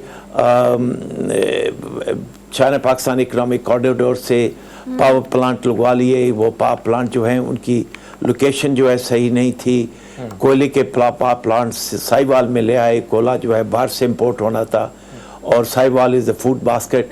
तो ये सारी हिकअप्स रही हैं और इन सब का जो है जब तक एक हम जामे तरीके से सेंटर स्टेज के ऊपर नहीं लाएंगे और एनर्जी प्लानिंग को, एनर्जी प्रोविजन को, एनर्जी सप्लाई को पूरी अहमियत नहीं देंगे तो फिर एनर्जी के प्रॉब्लम सॉल्व नहीं होंगे। और अगर एनर्जी के प्रॉब्लम सॉल्व नहीं होते तो फिर हमारी फूड सिक्योरिटी नहीं, इकोनॉमिक सिक्योरिटी नहीं, हमारी डिफेंस सिक्योरिटी नहीं। तो मैं ये समझता हूँ कि इस वक्त जो मैं तकालीफ हो रही हैं उस तकालीफ से शायद हमारी तवज्जो इस बहुत ही ज़्यादा अहम मसले के ऊपर आ जाए और हम कौमी सतह के ऊपर कौमी ज़राए को इकट्ठे करें। अगर आप देखना चाहें तो मुल्क के अंदर ऐसे ऐसे लोग मौजूद हैं जिनके पास तालीम भी है और तजर्बा भी है और एक्सपोजर भी है। तो अगर उन सब को मिलाकर अगर हम वे आउट देखते हैं, एक कंसल्टेटिव फोरम बनाते हैं तो हमें कोई रास्ता मिल जाएगा जिसकी वजह से आइंदा हमारी एनर्जी की जो क्राइसिस जो है वो कम हो जाएगी। अच्छा डॉक्टर साहब, अगर हम देखें, आपको याद होगा कि कराची में मुख्तलिफ जगहों में जितनी भी इंडस्ट्री थी वो बांग्लादेश शिफ्ट हो गई इसी क्राइसिस की बिना पर। अब हमने देखा है कि बहुत सारी दुनिया जो है वो शमसी तवानाई पे जो है वो उनके मामला चल रहे हैं। वजूहात क्या हैं इस तरफ बढ़ने के लिए, क्या क्या तरीकाकार हमारा होना चाहिए और क्या वजूहात है जिसकी वजह से रुकावटें जो है वो चीज़ें बनी हैं, हुकूमत उस तरफ आ नहीं रही है, या जिस तरह आपने फरमाया कि अभी तक हमारे पास मिनिस्ट्री तक नहीं थी, तो इसको आप कैसे देखते हैं कि हम अगर शमसी तवानाई की तरफ बढ़ते हैं तो उससे कितना फ़ायदा मुल्क को होगा? हरमीत, आपने बहुत ही आम नुक्ता को उठाया है। आप जानते हैं कि इस वक्त पूरी दुनिया में क्लाइमेट चेंज के साथ बहुत ज़्यादा पैदा हो गए हैं और पाकिस्तान खुद ही जो हमारे सैलाब हुए उससे इतनी ज़्यादा तबाही हुई है। तो वो जो क्लाइमेट चेंज है वो तो ग्रीन हाउस गैसेस की वजह से है। जो जो जो फॉसिल फ्यूल की एनर्जी है, जो कोयले की एनर्जी है या ऑयल एंड गैस की एनर्जी है, वो सारी फॉसिल फ्यूल जिससे बहुत ज़्यादा ग्रीन हाउस गैसेस बनती है। तब तो दुनिया में एक एनर्जी के ऊपर एक और नया रुझान पैदा हो रहा है कि हम फॉसिल फ्यूल से जितना जल्दी महदूद करें उसका यूज़ को, ताकि जो मज़ीद ग्लोबल वार्मिंग ना हो और इस तरीके से डिस्ट्रक्टिव सैलाब वगैरह ना आए। तो अगर उस सूरत में भी देखा जाए तो अल्टरनेटिव एनर्जी जो फॉसिल फ्यूल एनर्जी नहीं है, जिसमें काफ़ी ज़राए हैं, एक आपने अभी उसका नाम लिया शमसी तवानाई है, सूरज से बिजली पैदा होती है, एक हवा से बिजली पैदा है, विंड तो है, एक हाइड्रो इलेक्ट्रिसिटी जिसको हम काफ़ी अरसे से कर रहे हैं। उसके अलावा छोटे छोटे ज़राए और भी हैं, जियो थर्मल्स है, टाइडल एनर्जी है। तो लेकिन जो हमारे लिए रेलेवेंट है, क्योंकि पाकिस्तान की लोकेशन ऐसी है कि जहाँ पर बहुत ज़्यादा गर्मी पड़ती है और जितनी ज़्यादा गर्मी पड़ती है उतना ही ज़्यादा इसका सोलर इरेडियंस है, यानी बिजली सूरज से पैदा करने की एफिशिएंसी बढ़ जाती है। तो यहाँ पर मैं एक बहुत ज़रूरी बात करना चाहता हूँ सोलर के लिहाज से। जब हमने कायद-ए-आज़म सोलर पावर प्लांट लगाया तो वो ग्रिड के ऊपर बिजली लाता है, लेकिन इतनी महंगी उसकी बिजली जब पैदा होती है तो उसके बाद 40% बिजली हमारे ग्रिड में ज़ाया हो जाती है और फिर वो बिजली जब सार्फिन तक पहुंचती है तो वो इतनी कास्ट इफेक्टिव नहीं रहती। तो इसके लिए जो पूरी दुनिया में सबसे बड़ा रुझान ये है कि इसको कहते हैं रूफ टॉप सोलर, यानी आप बिजली ग्रिड में ना बेचें, हर एक मकान के ऊपर, हर एक दफ्तर के ऊपर, हर एक स्कूल के ऊपर, हर एक फैक्ट्री के ऊपर अपनी अपनी ज़रूरत के मुताबिक वो रूफ टॉप सोलर लगाएं और उसको जो अपनी ज़रूरत से ज़्यादा सरप्लस बनती है, पाकिस्तान में टू वे मीटर का रवाज है वो वापटा को चली जाएगी और फिर जब आपको जरूरत होगी तो वापटा से आपको मिल जाएगी। साहब ये कहिएगा तो कि इस सारी वक्त सिचुएशन में ना एक सॉरी फॉर द इंटरप्शन, लेकिन ये सवाल यहाँ ऐड कर ले क्योंकि आपने इसका पॉइंट उठाया। एज ए इंडिविजुअल बहुत सारी फैमिलीज ऐसी हैं जो कि करने की कोशिश करती हैं, मतलब हुकूमती इदारे या कंसर्न डिपार्टमेंट इस हवाले से अगर कुछ करें या ना करें, लेकिन बहुत सारे लोगों ने अपने घर को सोलर पे किया हुआ है और ये बहुत एक प्रोडक्टिविटी भी है कि पाकिस्तान में चारों मौसम होते हैं और गर्मी के दिन भी ज़्यादा होते हैं और सूरज जो है वो हमें कंपैरेटिवली बाकी ममालिक से ज़्यादा नसीब होता है, लेकिन वो भी एक एक्सपेंसिव टास्क है। हर कोई उसकी तरफ इसलिए नहीं जा पाता क्योंकि लाखों रुपए पूरे घर को उस पर ट्रांसफर करने में लग जाते हैं। क्या उस कॉस्ट को कम करने से कोई फर्क पड़ सकता है कि अगर हुकूमती इदारे ऐसा नहीं कर रहे तो एज ए इंडिविजुअल अगर फैमिलीज करना चाहती हैं तो उससे भी कंजम्पशन जो है उस पर फर्क पड़ेगा अगर ऐसा करते हैं तो? देखिए जी, बहुत ही आम पॉइंट है जो आपने उठा है। इस वक्त मुल्क के अंदर एक हंगामी बुनियादों की ज़रूरत है कि ऐसी प्लानिंग की जाए सोलर के लिए जो हर एक शहर के अंदर कोई ऐसे कंसल्टेंट नॉमिनेट किए जाएं जो सही रहनुमाई कर सकते हैं लोगों की कि कौन सा कूपन लगाया जाए, कौन सा डिज़ाइन लगाया जाए ताकि उनकी अखराजात कम हो और एफिशिएंसी ज़्यादा हो। और फिर बैंकों को थोड़ी सी एक लिहाज से हौसला अफजाई की जाए कि जब ये सोलर बिजली लगाते हैं तो 3-4 साल के अंदर इसकी पेमेंट रिकवर हो जाती है तो बैंकों को वो कास्ट अदा कर सकते हैं।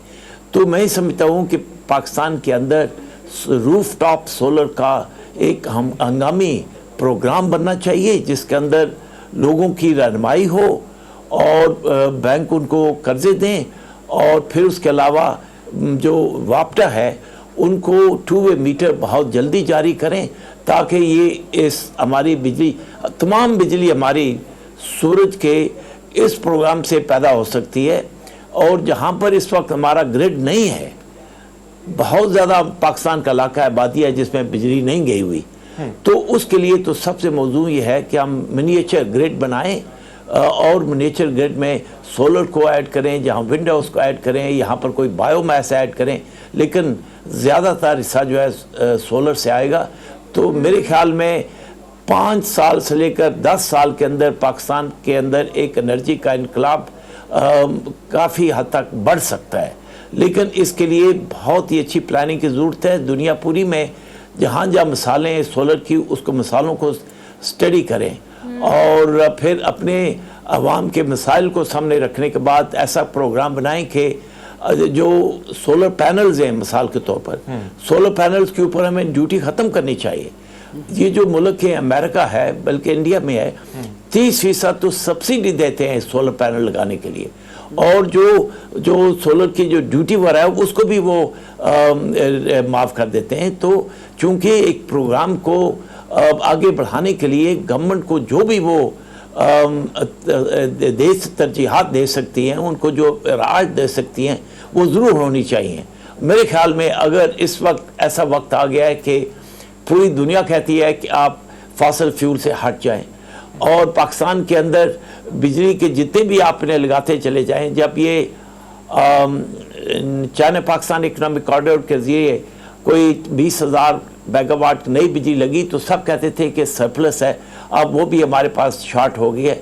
तो मेरे ख्याल में ग्रिड की तरफ से, फॉसिल फ्यूल की तरफ से, कोयले की बिजली की तरफ से, LNG की तरफ से आपके यहाँ सेल्फ सफिशिएंसी आने की तवक्को नहीं है। लेकिन एक ही रेवोल्यूशन है कि आप पूरी दुनिया में जैसे उसको स्टडी करके पाकिस्तान के अंदर सोलर रेवोल्यूशन ले आएँ तो मेरे ख्याल में 5 साल के अंदर आपका रिजल्ट देखें। तमाम ट्यूबवेल्स जो हैं जहाँ जहाँ भी पानी जा रहा है वो सोलर से हो और एक तो उसकी ट्रांसमिशन लॉसेस ख़त्म हो जाते हैं और दूसरा अपने कंट्रोल में लोगों को होता है जितना वो यूज़ करना चाहें उतना यूज़ कर सकते हैं। डॉक्टर रऊफ साहब, आपको कोई सवाल? जी मैं डॉक्टर साहब से पूछना चाह रहा था कि आपने जैसे फरमाया कि जो कायद-ए-आज़म सोलर पार्क है वो हमारे लिए फ़ायदेमंद साबित नहीं हो रहा मुख्तलिफ़ वजूहात के बुनियाद के ऊपर। अब हुकूमत की जो तरजीहात हैं उसमें तो ये ख़ास तौर पे है कि और सोलर पार्क हमने लगाने हैं, आप उसकी बजाय ये फरमा रहे हैं कि हमें घरों के ऊपर, फैक्ट्रियों के ऊपर छोटे प्लांट लगाने चाहिए। तो हुकूमत की ये जो तरजीह है कि जो सोलर पार्क लगाने की तरफ वो जा रहे हैं, इसका मतलब यह है कि वो तो कंप्लीट फेलियर है फिर। देखिए, पहली बात यह है कि जो कायद-ए-आज़म सोलर पावर प्लांट है उसके ऊपर उस इलाके में इतनी ज़्यादा डस्ट पड़ती है। बेशक उस वहाँ का सूरज की इरेडियंस ज़्यादा है, लेकिन इतनी डस्ट पड़ती है कि आपके जो सोलर पैनल डस्ट से कवर हो जाएं तो उनकी एफिशिएंसी बिल्कुल ड्रॉप हो जाती है और उनको साफ करने के लिए वहाँ पर इतना पानी भी नहीं है। तो इसलिए आपने सिर्फ ये नहीं देखना कि इस जगह आपके ऊपर सूरज ज़्यादा आता है, ये भी आपने देखना क्या वहाँ पर विंड है, वहाँ पर सैंड है, क्या वहाँ डस्ट उठेगी, क्या पानी सोलर पैनल को साफ करने के लिए पानी है। तो इसलिए अगर आप थोड़ा सा नॉर्दर्न पार्ट ऑफ पाकिस्तान में आ जाते हैं जहाँ पर कोई पहाड़ी इलाका है तो पहाड़ी इलाके के ऊपर वो डस्ट नहीं होती।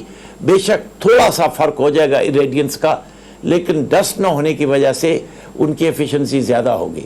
और जैसे मैंने कहा कि जो बहुत बड़े पावर प्लांट्स हैं वो आप जो इतना बड़ा पावर प्लांट आपने लगाया कादम सोलर पावर प्लांट, उसको स्टडी करें क्या पाकिस्तान के लिए वो कास्ट इफेक्टिव है, क्या वो इंटेंडेड बेनिफिट जो हमें चाहिए थे वो उससे मिल रहे हैं। अगर नहीं मिल रहे तो फिर आप बजाय इसके कि बड़े बड़े सोलर पावर प्लांट्स लगाएं, आप मसलन फैक्ट्रियां हैं। एक मैंने देखा यहाँ पर इस रास्ते में वहाँ की तरफ जाएं तो फैक्ट्री है, सीमेंट फैक्ट्री है, उन्होंने अपने सोलर पावर प्लांट लगाकर पूरी फैक्ट्री को चला रहे हैं। तो इस तरीके से ये बहुत ही कास्ट इफेक्टिव है और इसकी इंस्टॉलेशन में भी टाइम कम लगता है।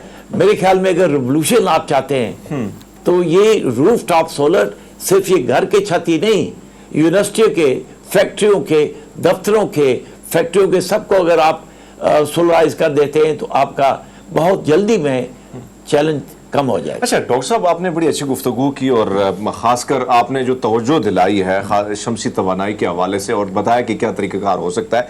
सर आपसे जानना चाहूँगा, आप इतने करीबी यानी बड़े बड़े इदारों के असरबराह रहे हैं, आपने सारी चीज़ें बड़ी करीब से देखी हैं।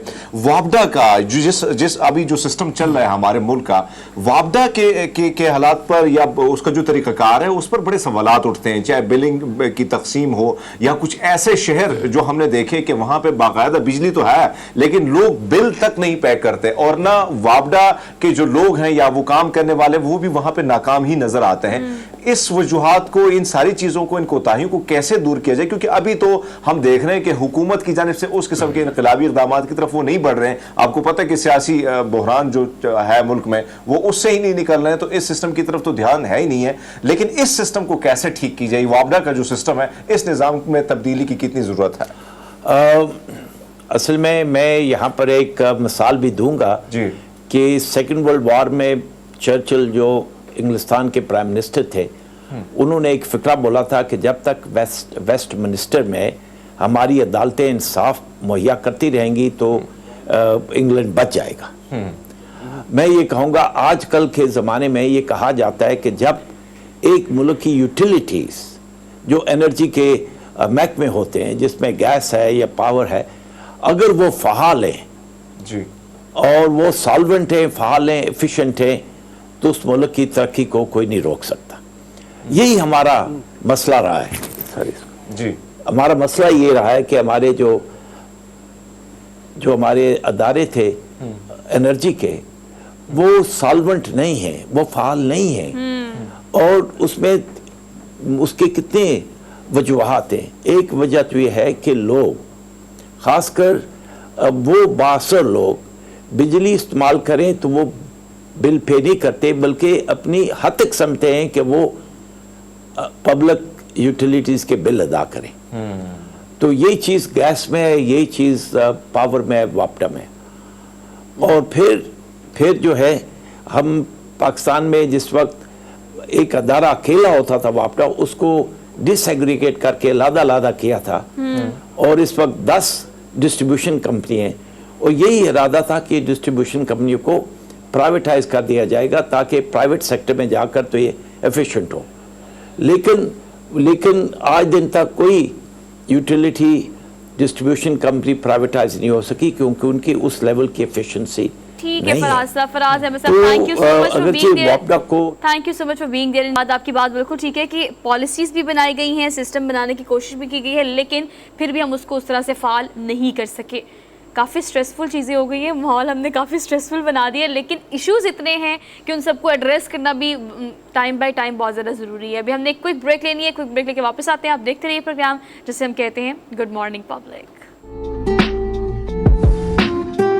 हलाकत हो गई है, इस हवाले से बात करेंगे। बच्चों की इन दिनों में बीमारियां वैसे भी बढ़ जाती हैं, उसके तदारुक के लिए क्या किया जाए और ख़ास तौर पे खतरे से बचने के लिए क्या किया जाए। तो इस हवाले से डॉक्टर नुमान मतलूब साबिक MS गंगाराम हॉस्पिटल हमारे साथ मौजूद है। अस्सलाम वालेकुम डॉक्टर साहब। जी वालेकुम। आपसे बात करने से पहले हम लसबेला चलते हैं जी। वहाँ के रिपोर्टर से ज़रा जानते हैं कि खतरे की वबा क्यों फैल गई और जो इतने बच्चे वहाँ पे बीमार हैं। एक हंगामी इकदाम का फैसला किया गया है, तो लसबेला मिलाए जी, ज़रा लसबेला से बात करते हैं। हेलो, अस्सलाम वालेकुम। अच्छा, वालेकुम अस्सलाम। अच्छा जी, ये बताइए, लसबेला से आप बोल रहे हैं, तो क्या हुआ? खसरे की वबा किस तरह से फूट पड़ी, क्या हो गया, कितने बच्चे हलाक हुए, कितने बीमार हैं? जी बहुत शुक्रिया जी। ये लसबेला का इलाका तहसील लाकड़ा है, जहाँ जो सैलाब ने सबसे ज़्यादा तबाही मचाया था। पहले से बहुत ही बैकवर्ड इलाका है सेहत के हवाले से। वहाँ कोई अच्छा इस तरह का हॉस्पिटल नहीं है कि इलाज बेहतर तरीके से हो सके, बल्कि मैं तो ये कहूँगा कि पूरे लसबेला में सेहत का फुकदान है इस वक्त। ठीक है। तो वहाँ ये खसरे की वबा फैली है और दर्जनों बच्चे इससे बुरी तरह मुतासिर हुए हैं। इनमें 4 बच्चे, उनकी मौत भी हुई है। तो वैक्सीन का अमल तो शुरू कर दिया गया, मगर ये सब सहूलियात जो वहाँ मौजूद सेहत के मराकज़ में होती तो शायद उन मासूमों की जान बच जाती। कितने बच्चे अभी तक आप मतलब बता रहे हैं? दर्जनों के हिसाब से हैं बच्चे जो बीमार हुए हुए हैं इस वजह से, और क्या खतरा ही है या कोई और बीमारियां भी हैं? जी देखिए, 2 दर्जन तो रिपोर्ट हो चुकी है यहाँ पे, और सुबह ही जो गवर्नमेंट इसका नोटिस भी लिया है। जो मेडिकल जो टीमें हैं वो भी तश्कील दे गई हैं। सेक्रेटरी सेहत जो बलूचिस्तान है साले नासिर, उनकी हिदायत पर आज भी हमने देखा वो टीमें वहाँ पे मौजूद है। लेकिन ये इकदाम पहले अगर वहाँ पे होते तो बेहतर था, लेकिन जो बीमारी है वो फैलता ही जा रहा है। अभी 2 दर्जन तो सिर्फ रिपोर्ट हुई हैं, बाकी जो सामने अभी आज कल रिपोर्ट आएंगी तो वो तो बहुत ज्यादा होंगी। अच्छा, हमें ये बताएगा कि लसबेला के अगर हम अस्पतालों की बात करें, बेसिक हेल्थ प्रोटोकॉल्स की बात करें, तो वबा तो फूटी, और आपको पता है कि कोविड के बाद जो भी वबा आ रही है, क्लाइमेट चेंज भी और बड़े सारे फैक्टर्स हैं, वो ज़्यादा इंटेंसिटी के साथ आती है पहले की निस्बत। इंतजामात अस्पतालों में क्या क्या किए गए हैं? जो बच्चे रिपोर्ट हुए हैं उनके लिए क्या क्या मेडिकेशंस जो हैं, या कोई इंतजामात आप देख भी रहे हैं या नहीं देख रहे? जी, इंतजामात सहूलियात की बात क्या करें हॉस्पिटल में। अगर मैं थोड़ा सा आपको परसों का एक वाकया बता दूं, यहाँ पे एक गैस लीकेज का हुआ था। उससे तकरीबन जो बंदे झुलस गए थे लसबेला के शहर बेला में, तो बहुत बड़े लेवल पे मीडिया में भी चला था। तो वो एक बंदा डेथ हुआ था उसमें, लेकिन वो कराची पहुंचते पहुंचते 14 बंदों की डेथ हो गई, सिर्फ अस्पताल में सहूलियत ना होने की वजह से। अब ये आलम है वहाँ का। अभी इतने बड़े शहर में हॉस्पिटल है तो 2 बेड वहाँ पे की कंडीशन जो है वो बहुत बुरी है। ऐसे में क्या आपको लगता है कि ये बीमारी मजीद फैल जाएगी अगर कंट्रोल ना किया? बिल्कुल सर, फैल जाएगी, क्योंकि अभी भी वहाँ पे हम बात कर रहे हैं, टीमें उस इलाके में मौजूद हैं। जो सेक्रेटरी सेहत है उसने उनकी हद पे टीमें तश्कील दी है, लेकिन बीमारी फैलता जा रहा है अभी तक भी। अच्छा, आप हमारे साथ ही रहिएगा। डॉक्टर नुमान साहब हमारे साथ मौजूद, इनसे चल के बात करते हैं। ये सर खसरा फैलने की वजह क्या होती है? मेरा तो जहाँ तक ख्याल है कि शुरू में बच्चों को जो हिफाजती टीके लगाए जाते हैं उसमें खसरे से बचाव के भी टीके होते हैं, लेकिन क्या वहाँ लगाए नहीं गए होंगे? ये तो बता रहे हैं जैसे लसबेला में बिल्कुल बुनियादी सहूलियात ही नहीं है, तो वहाँ टीके क्या लगेंगे? वैक्सीनेशन क्या? जी जी, सबसे बड़ी वजह तो यही है कि प्रॉपर वैक्सीनेशन हर बच्चे को 9 माह की उम्र में, उसके बाद 18 माह की उम्र में वैक्सीन के अगर 2 शॉट लगे हों तो फिर वो इम्यून हो जाता है, काफ़ी उसमें मुदाफ़त पैदा हो जाती है। ठीक है। लेकिन क्योंकि वहाँ पे सेहत की सहूलियात बहुत ज़्यादा नापैद ही समझ लें, इत्तेफाक से मुझे अक्टूबर में इत्तेफाक हुआ है, वहाँ पे मैं गया हूँ मेडिकल कैंप करने सलाब ज़दान के लिए। ठीक है। तो उस्ता महमद वहाँ पे डिस्ट्रिक्ट है, वहाँ पे मैंने तकरीबन 1 हफ़्ता मैंने कैंप्स किए मुख्तलिफ एरियाज़ में जाके। तो मुख्तलिफ मरीज़ों को देखा, बच्चों को देखा, ख़वातीन को देखा, उनको मुख्तलिफ बीमारियाँ जो थी अद्वियात दी। इसके अलावा हम वहाँ पे खैमे और दीगर अशिया भी, खुराक भी लेके गए थे। तो एक्चुअली मेरी एक फाउंडेशन है, एंजा दिलदार फाउंडेशन। ठीक है। तो उसके तहत हमने सितंबर में हमने तौसा शरीफ के इलाकों में हमने काम किया। ठीक है। और अक्टूबर में हम जलसेन गए। ठीक है। नवंबर में हम सिंध में गए थे। ठीक है। तो मेरे ख्याल में जो मैंने वहाँ पे देखा है, जिस इलाकों में मैं गया हूँ, वहाँ पे बहुत बुरा हाल है। एक्चुअली ये है कि उन लोगों के पास रहने के लिए जगह ही नहीं है। ठीक है। कुछ लोग खैमों में रह रहे हैं, कुछ बिल्कुल खुले आसमान के नीचे रह रहे हैं। सर्दी बहुत ज़्यादा हो गई है और जाहिर है जब खाने पीने के लिए भी कुछ नहीं है, जब उनके लिए रहने के लिए भी जगह नहीं है और अद्वियात भी अवेलेबल नहीं है, तो मेरा ख्याल में सिर्फ खसरा ही नहीं, अभी और बहुत सी बीमारियाँ आएंगी। अच्छा। और बहुत ज़्यादा तवज्जो की ज़रूरत है बलूचिस्तान के लिए, क्योंकि हमारे मुल्क का सबसे बड़ा सूबा है और आबादी अगर से वहाँ कम है, लेकिन वो हमारे भाई हैं सारे। ठीक है। और मेरा ख्याल है गवर्नमेंट को भी और जो भी NGOs हैं उन सब को पूरी कोशिश करनी चाहिए, ज़्यादा से ज़्यादा उनकी हेल्प की जाए। अब खसरे में ये है कि ये जो बड़े बड़े मुल्क हैं जैसे अमेरिका है, अमेरिका में 2000 से लेके अब तक यानी 20 साल उन्होंने, हाँ, उन्होंने बिल्कुल इरेडिकेट किया हुआ मीजल्स का, यानी दोबारा कोई आउटब्रेक नहीं हुआ, इक्का दुक्का कोई केस हो जाए तो हो जाए। ठीक है। तो हमें, लेकिन हमारी पोजीशन डिफरेंट है। 2010 में तकरीबन जो दादोशुमार है कि 66 के करीब डेथ्स हुई और 2022 में कोई 88 डेथ्स हो चुकी थी इनसे पहले। तो जाहिर है कि अब यहाँ पे जो हो रहा है इस पर और ज़्यादा तादाद बढ़ जाएगी। नॉर्मली ये है कि अमेरिका वगैरह में या जो ज़्यादा तरक्की याफ्ता ममालिक हैं वहाँ पे 5000 में से एक डेथ होती है अगर हों भी, लेकिन जो हमारे हालात हैं, जो तरक्की पजीर ममालिक हैं, यहाँ पे 2000 में से एक बंदे की डेथ बच्चे की हो जाती है, यानी रेशो ये है। लेकिन अब जो हालात जा रहे हैं उसमें तो शायद मेरा ख्याल है बहुत ज़्यादा ये फिगर हमारी जो है वो बढ़ सकती है। अच्छा डॉक्टर साहब बताइए कि ये जो खसरा होने की अलामात हैं, अगर बच्चे को फ़र्ज़ किया इंजेक्शन नहीं लगे हुए तो उसकी कोई तदारुक और भी हो सकता है उसका बच्चे को बचाव के लिए? अब वहाँ अद्वियात ही नहीं है और जहाँ लसबेला में फैली है वबा, वहाँ पे क्या अलामात होंगी, किस तरीके से उसको देखा जाए और अगर हो जाए तो फिर इलाज क्या है मतलब उसका? जी, एक्चुअली ये है कि ये एक जैसे कोरोना जो हमारे फैला था, कोविड जो है, ये भी एक वायरस है और ये खसरा भी जिसे मीजल्स कहते हैं, मीजल्स भी जो है ये भी एक वायरस से ही फैलता है। ठीक है। और इसकी कोई ऐसा दवा नहीं है। ठीक है। अगर किसी बच्चे को खसरा हो गया है तो उसको पहले तो 2-3 दिन बुखार रहता है, नज़ला है, खांसी है, इस तरह की इब्तदाई अलामात होती हैं। उसके बाद फिर उसको जो इसका एक स्पेसिफिक रैश होता है, एक आम जुबान में छपाकी भी कह सकते हैं आप, पूरे जिस्म पे दाने निकल आते हैं, दाने से निकल आते हैं रेड से कलर के, और वो शुरू होते हैं कानों के पीछे से गर्दन से फिर सारे जिस्म पे फैल जाते हैं। ठीक है। और तकरीबन 1 हफ्ता ये रहते हैं। बुखार भी 104, 103 काफ़ी ज़्यादा बुखार होता है। अब बच्चों में ये है कि इतना ज़्यादा जब बुखार हो जाता है फिर उसके बाद आगे जो चीज़ नॉर्मली ज़्यादातर बच्चों में तो बुखार के बाद ये हफ्ता 10 दिन के बाद सेटल हो जाता है। ठीक है। कुछ बच्चे ऐसे होते हैं जिनमें कॉम्प्लिकेशंस होती हैं। ठीक है। अब कॉम्प्लिकेशंस में जो है ना, जो ज़्यादा बड़ी हैं वो एक तो निमोनिया हो जाता है, चेस्ट की कॉम्प्लिकेशंस, कि चेस्ट इन्फेक्शंस हो जाती हैं, उससे डेथ हो जाती है। उसके बाद फिर इसको हम एनकेफेलाइटिस कहते हैं, यानी दिमाग की सोजिश। ठीक है। कि दिमाग में भी इन्फेक्शन हो जाती है, उससे भी डेथ हो जाती है। ठीक है। तो अगर तो सिर्फ वो ये इन कॉम्प्लिकेशंस में बच्चा ना जाए तो 1 हफ्ते से लेके 2 हफ्ते मैक्सिमम 3 हफ्ते में बच्चा सेटल हो जाता है। उस दौरान में चाहिए ये कि बच्चे को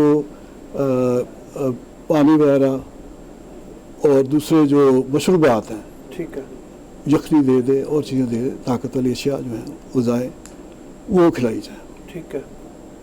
तो उसके बाद फिर डॉक्टर को भी दिखाया जाए।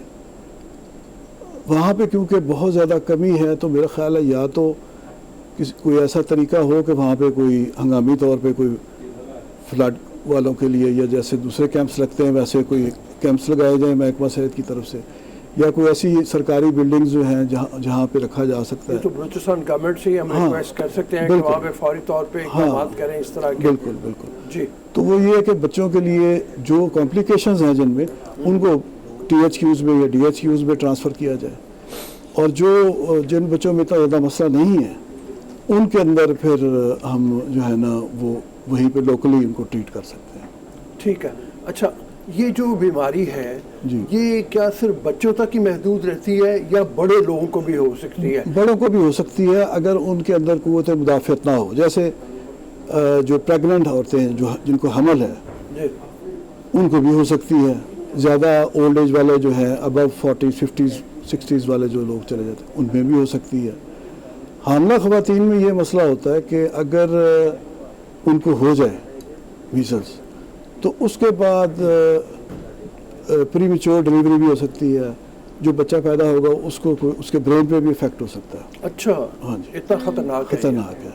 तो ये है कि लेकिन नॉर्मली ये होता है कि अगर तो आप वैक्सीनेटेड हैं और कोई आपको और ऐसी बीमारी नहीं है जैसे आपकी क़ुव्वत मुदाफ़अत कम हो, जैसे शुगर है या कोई और दीगर बीमारियां हैं, तो फिर एडल्ट्स में इतना ख़तरा नहीं होता।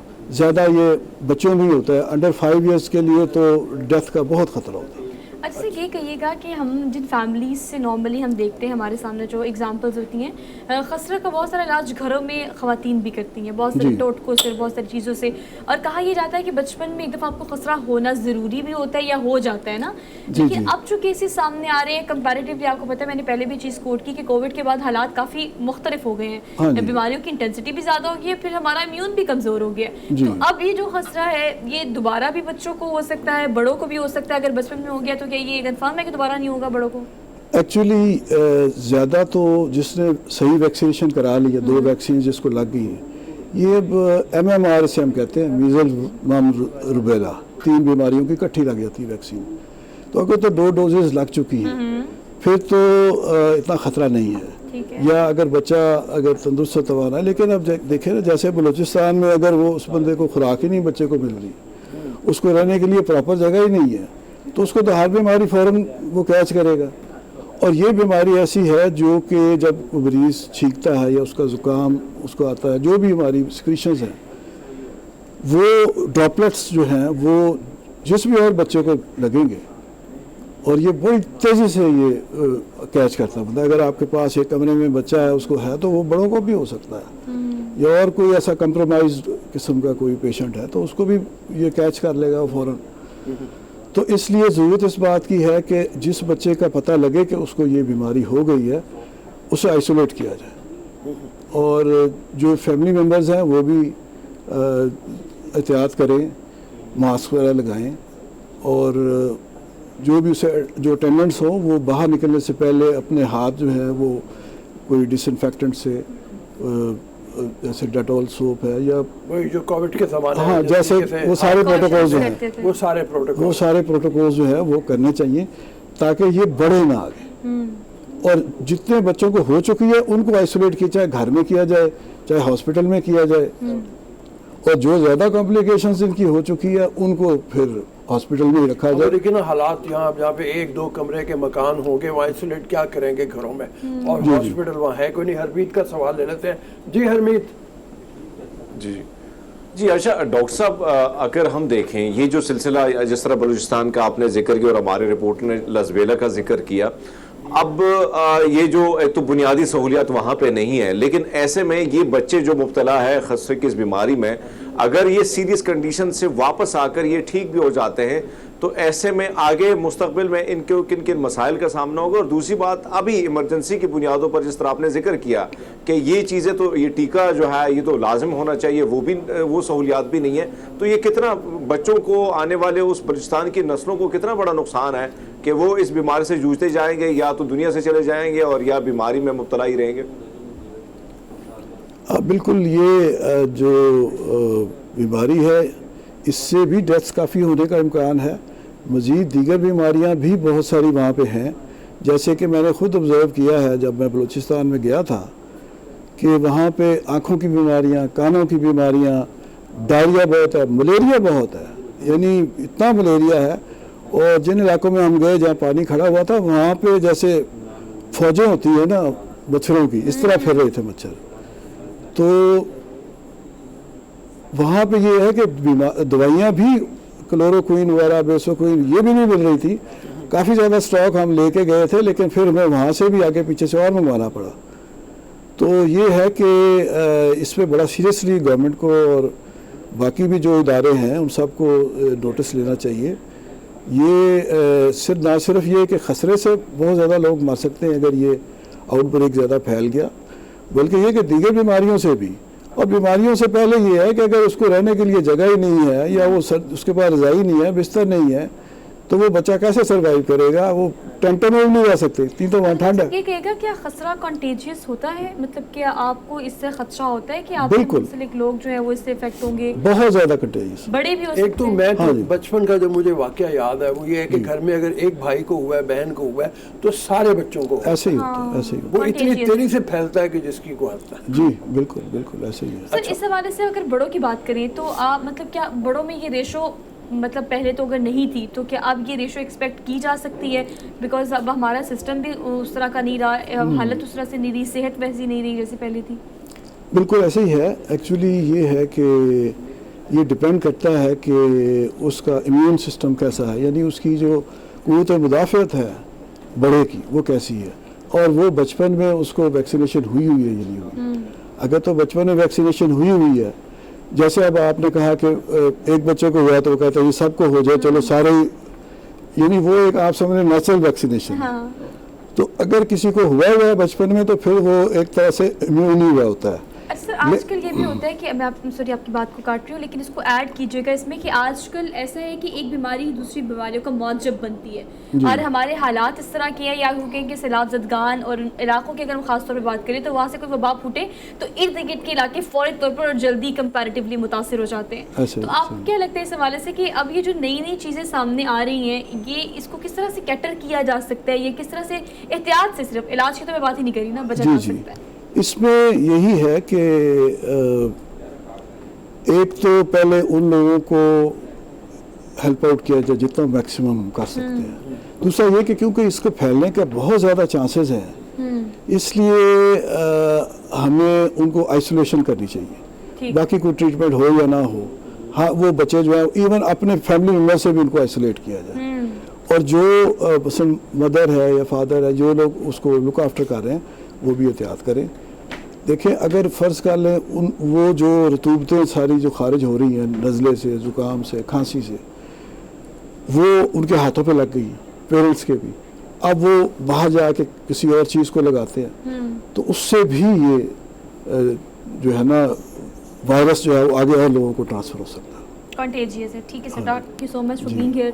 कोशिश हमारी ये थी कि ये टॉपिक और ये सेगमेंट प्रोग्राम में शामिल करके आपको बताया जा सके कि इस तरह की वबाएं जो हैं वो मज़ीद फैल सकती हैं अगर आपने बरवक्त एहतियात ना की। बहुत सारी चीज़ों को लेकर इसमें आपकी खुराक है, पानी है, एनवायरनमेंट है, घर का माहौल है और बहुत सारी चीज़ें हैं। सो हमने एक क्विक ब्रेक लेनी है, वापस आते हैं। Keep watching good morning public. जी welcome to the show. After the break Keanu Reeves की फिल्म जॉन विक चैप्टर 4 जिसका शिद्दत से इंतज़ार है वो आइंदा 2-3 माह में रिलीज़ होने जा रही है। इसका ट्रेलर हमको दिखाएंगे। नियो नोआ एक्शन थ्रिलर फिल्म है और जैसे कि कीनू रीव्स की पहली ये फिल्में जो 3 फिल्में पहले रिलीज़ हो चुकी हैं जॉन विक की, उसमें बड़ा शानदार एक्शन नज़र आता है। इसमें भी आपको वो एक्शन नजर आएगा। आपको पता है ऐसा होता है, और नॉर्मली अगर हम हॉलीवुड की मूवीज़ की बात करें तो 2-3 ऐसे नाम हैं जो हमारे दिमाग में आते हैं। अगर आपने इस मूवी का जिक्र किया और एक्टर का जिक्र किया तो टॉम क्रूज ने रिसेंटली क्या किया सर, एक जेस्चर जो उन्होंने एडवेंचरस किस्म का दिया है। अच्छा वो बताना चाह रही हो? मैंने कहा वो जरा आपको वो दिखा भी दे और बता भी दे कि अपने मद्दाहों को साल के एंड में और नए साल के आगाज में शुक्रिया अदा करने के लिए किसी मूवी को तो उन्होंने, चले वो मूवी पे हमेशा तो पिक्चराइज करते हैं इस तरह का सीन, लेकिन सर उन्होंने ट्विटर पर जब ये वीडियो डाली और शुक्रिया अदा किया तो उसके भी मिलियन में व्यूज आए हैं। अच्छा, हाँ, जरा वो दिखाते हैं, अगर हमारे पास है तो फौरी तौर पर जरा वो दिखाएं। और मिशन इम्पॉसिबल 6 उसकी शूट जब टॉम क्रूज ने कराई थी, मैं उनका इंटरव्यू देख रहा था, मुतअद्दिद बार जख्मी हुए। टॉम क्रूज के बारे में ये कहते हैं कि वो, ये देखो अब ये टॉम क्रूज 7 की शूट है जिसमें वो जहाज के खड़े हुए हैं ऊपर, और शुक्रिया अदा कर रहे हैं अपने मद्दाह का। डायरेक्टर भी इसमें मौजूद है, डायरेक्टर जो है वो भी कह रहे हैं टाइम कम है, छलांग लगा दो। ये फिल्म जो है ये भी अगले साल 2023 में इसने रिलीज होना है। टॉम क्रूज के बारे में जैसे कहते हैं 60 साल के हो गए हैं, लेकिन अभी तक वो किसी के मोहताज नहीं है एक्शन के लिए। वो ये नहीं करते कि स्टंट मैन को बुलाया जाए और वो एक्शन करे। ये जनाब जहाज से उन्होंने छलांग लगा दी और ये हवा में तैरते हुए नीचे उतरेंगे। तो इस तरह के एक्शन आपको देखने को मिलेंगे मिशन इम्पॉसिबल में भी। मैं बड़ा फैन हूँ वैसे मिशन इम्पॉसिबल का, और जॉन विक का भी। जॉन विक भी मतलब इस तरह की एक्शन है, इस तरह की फिल्में बड़ी ज़बरदस्त, मतलब वो अट्रैक्शन उनकी होती है और एक्शन जो है वो तो कमाल का होता है। हरमीत पाजी से पूछते हैं, लेकिन कल पूछेंगे जरा इनकी पसंदीदा फिल्मों के बारे में। भागने हमने कहा आपको पॉइंट तौर पर ये बड़ी मजे की एडवेंचरस वीडियो थी जो ट्विटर से मिली। क्विकली पाजी आपने देखी है मिशन इम्पॉसिबल? पॉसिबल और नॉट? मैंने देखी है वैसे रऊफ साहब, लेकिन आप ये जो वीडियो है ये ज्यादा बड़ी अट्रैक्टिव मुझे लगी कि बड़ा मुश्किल होता है, लेकिन इस किस्म का शुक्रिया अदा करना वो भी भाई कमाल है कि आप फिल्मों में तो इस किस्म के करतब दिखाते हैं, जब रियल लाइफ में ये देखना जो है आपने जो मदाह है उनको भी हैरान कर देता है। हाँ, अपने मदाहों का शुक्रिया अदा करने का सबका अपना अपना तरीका है और शुक्रिया अदा करना चाहिए अगर आपको पजीराई मिलती है तो। So we are done with the show for today और इंशाल्लाह आपसे मुलाकात करेंगे कल। बहुत सारे टॉपिक्स ऑलरेडी हम शामिल करते हैं, लेकिन अगर आप भी कुछ सजेस्ट करना चाहते हैं तो you can tag us on social media as well. तो कल आपसे मुलाकात करेंगे, अपना बहुत सारा ख्याल रखिएगा। अल्लाह हाफिज।